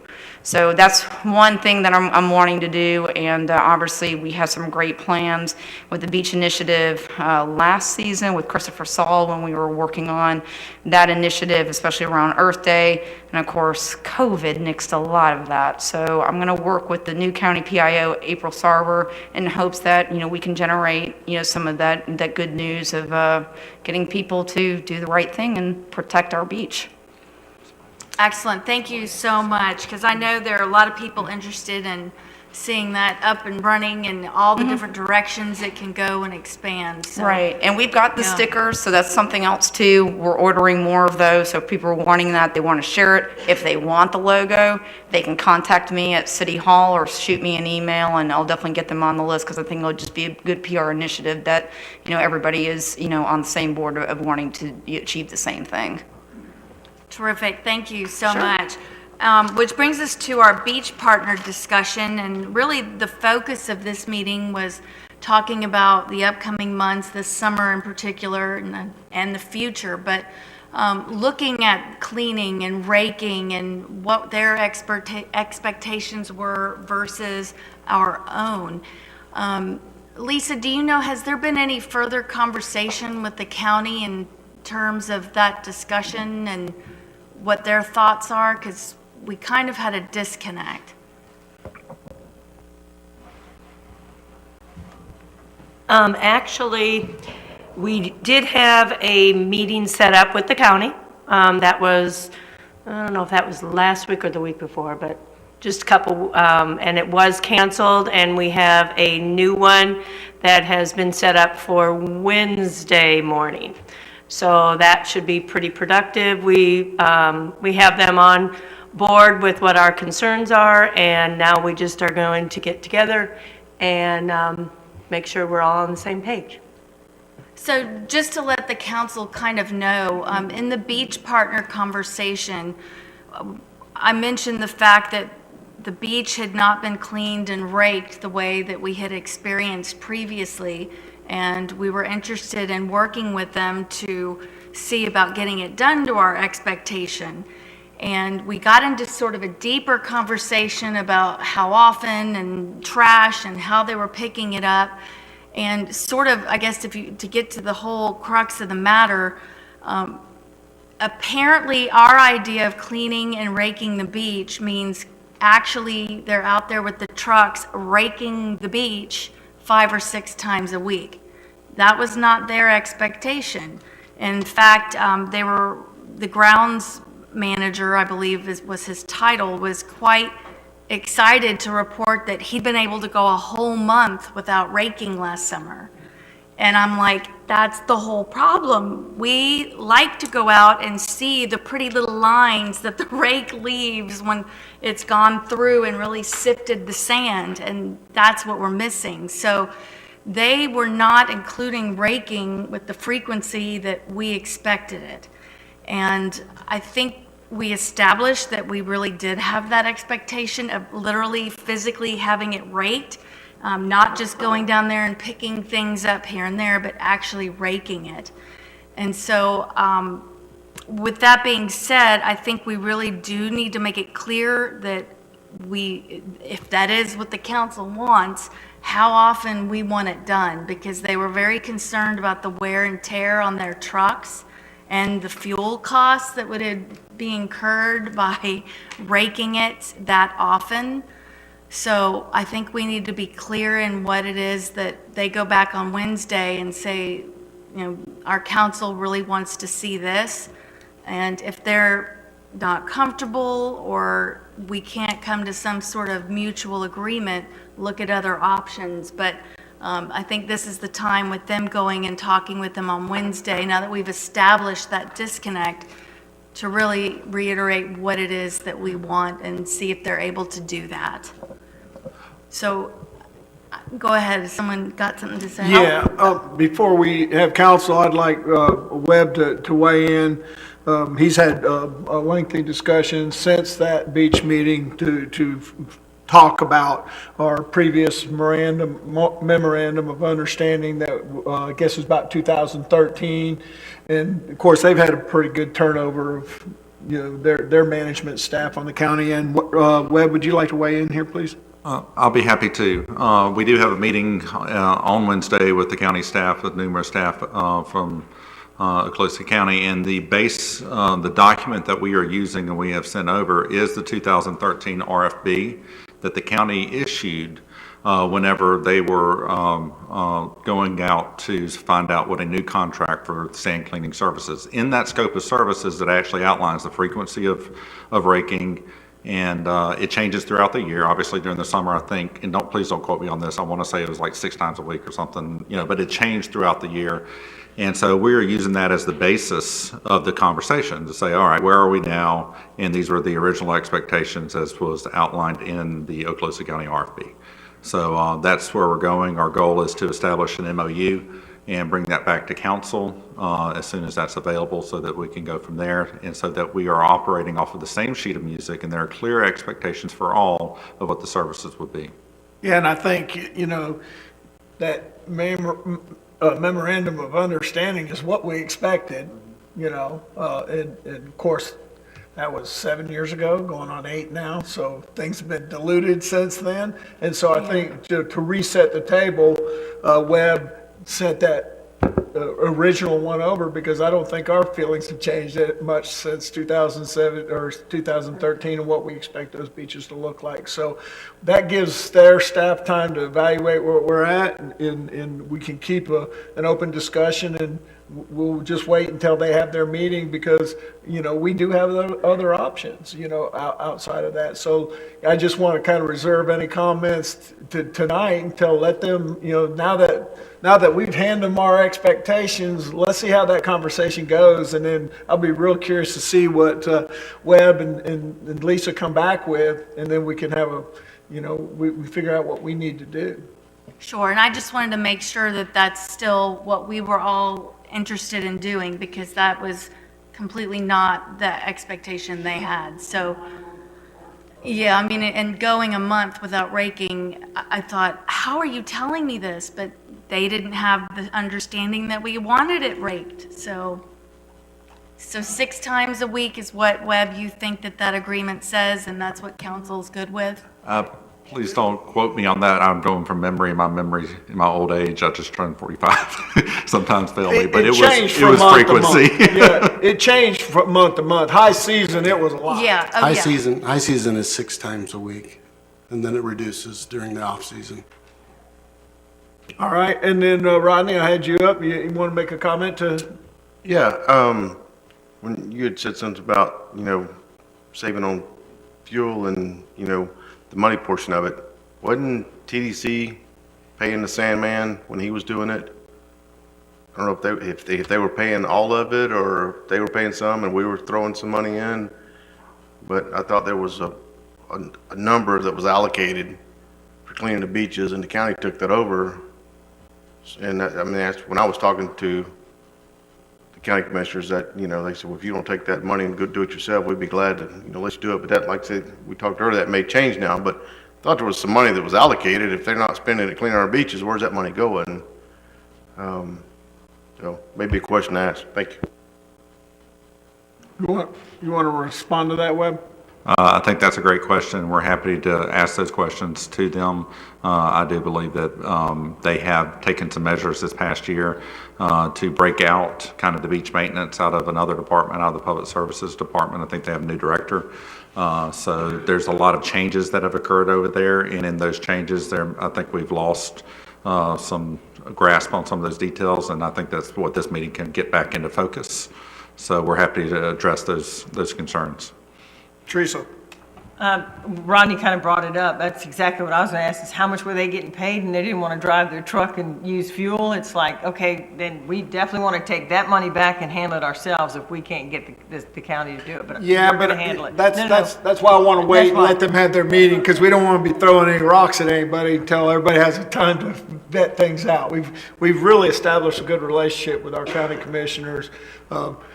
$22 million in beach access money. A lot of that came from them. So, this is something we're not happy with. So we'll let our leaders have that discussion, come back to us, give us a report. And we don't have to throw no rocks. We just do it ourselves. All right? We good? All right. Thank you, sir. Go ahead, Dr. Ramswell. You got a few more things? Let's see, Lisa, did you have anything you wanted to add from the beach partner meeting? No, I don't really think so. Mainly it was just us getting the main thing is getting the process clear with all of our partners, that we will get our beaches clean and ready for all of our tourists. That's, I think, what we focused on. So I think we achieved that, and now we'll get county. And they're on board too, so we'll bring back what they say. Great, thank you so much. I wanted to check too, Michael, have you heard anything further from Gulf Power about those 3 lights right here? No, ma'am, I haven't. I was planning on riding by there tonight and seeing them for myself, and I'll get the poll numbers. I'll let you know on my way home. Okay, no, I'm going to go over there in just a few minutes. And then the last thing I had is, I had mentioned this once before, I think when I talked about the westbound on 98 and extending the signage for the left turn. In addition to that, there's a little piece of the curb right here, I think it is, before you would turn, like to come to down Indian Trail towards City Hall. And it's like, if you get in that right turn lane, but then you're not turning right. You want to go to the next little turn, which I think is here. There's a little piece of concrete that juts out like the curb. And I almost hit it coming down that way now that it's widened and everything, and noticed things for the first time. But I actually saw somebody hit it the other night. They were planning to turn right at the next turn, not the first one, and they slammed right into that little bit of curb that sticks out. So I wonder if you could have someone look at that and see if we're just all blind people, or if it is indeed a hazard.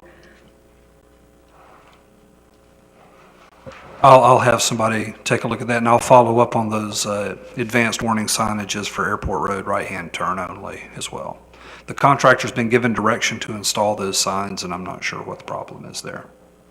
It did, I feel like there might be more on the ground now, but I could be wrong. I could just be really looking for it.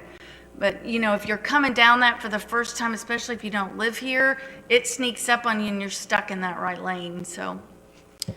Thank you, and that's actually all I have for the night. Thank you, Dr. Ranswell. Mr. Destin. Thank you, Mayor. In an attempt to get out of here.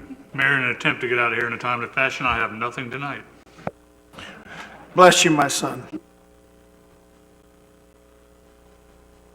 Mr. Overdeer does have something. I have just one quick item. I have an opening on the Public Works, Public Safety Committee, and I would like to nominate John Green to fill that position. I have a Second. motion and a second. Do I have any comments? Seeing none. Good addition. Ayes have it, so moved. That's it? Double bless you, my son. Ms. Abear.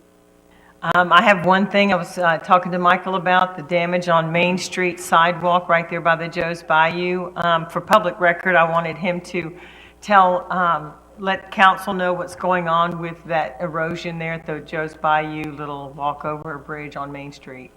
Well, sure will. It'd be my pleasure.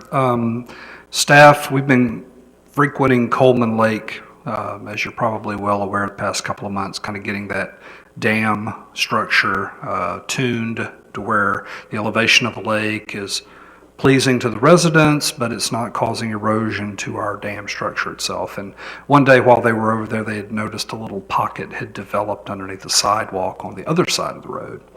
But upon investigation, that pocket was larger. You could stick a shovel up underneath there.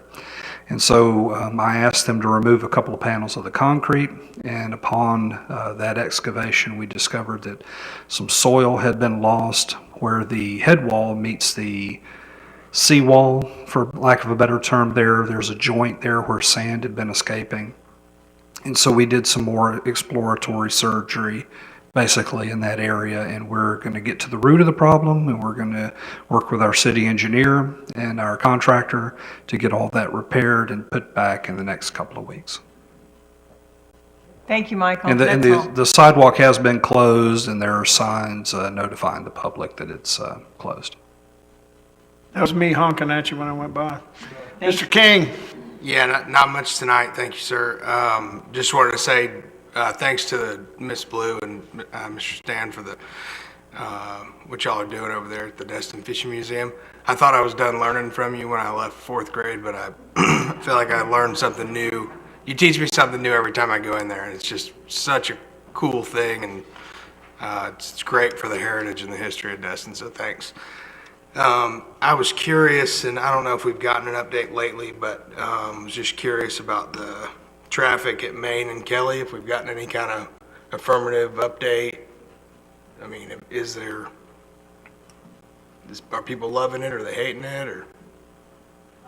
I think probably the best thing, I don't want to speak for Don, but the best thing that I can say is we've gotten no calls either way. So, and pretty much every time I've been over there, folks have been behaving themselves and abiding by the new stop signs. Sweet. Without incident. I love it. When I turn there, it's great. So, I love it. yeah, nice work. How many citations? I don't have a final number, but there's been a lot. From running the stop sign? And probably on the Main Street coming from the harbor down Main Street, right? Oh, no. Happens going the other way too. On the first day.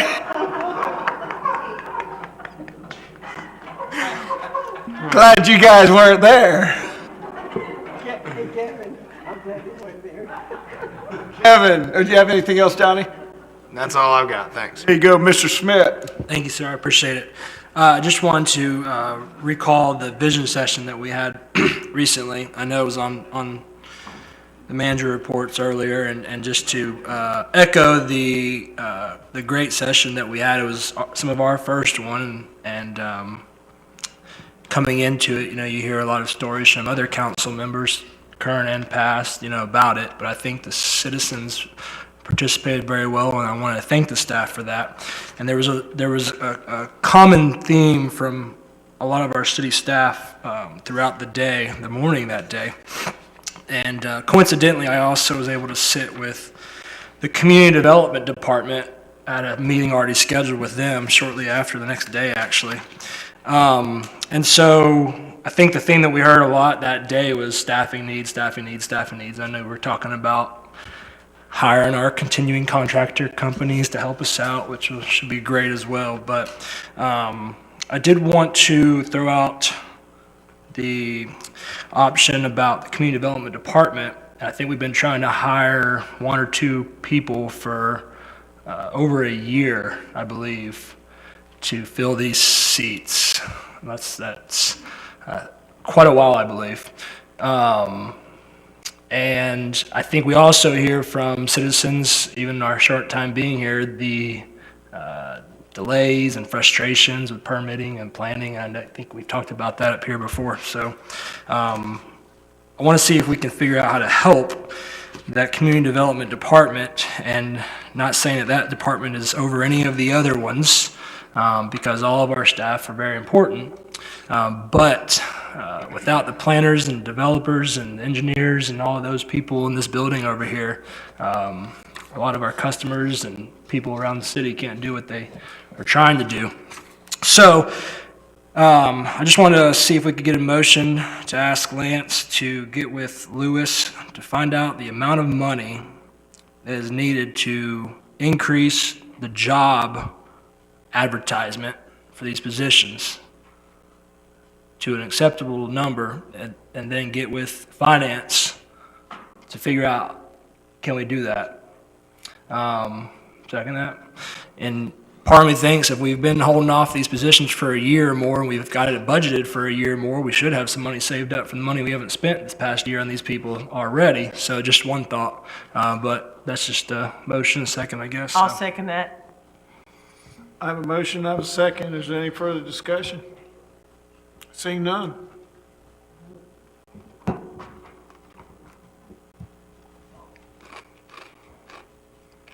Vote is unanimous, so moved. Thank you. That's all I got, sir. Here we go. I'm going to bless us all by not saying a word. Land use attorney, Ms. Kopp. Nothing, thank you. Oh, awesome. All right, this is our final opportunity tonight. Oh, city attorney, Kyle, you still with us? Did you go to bed? Here, and I got nothing, Mayor. Good deal. I liked your backdrop, by the way. That was awesome. Very austere, yes. Sorry, dude, I had to throw you under the bus.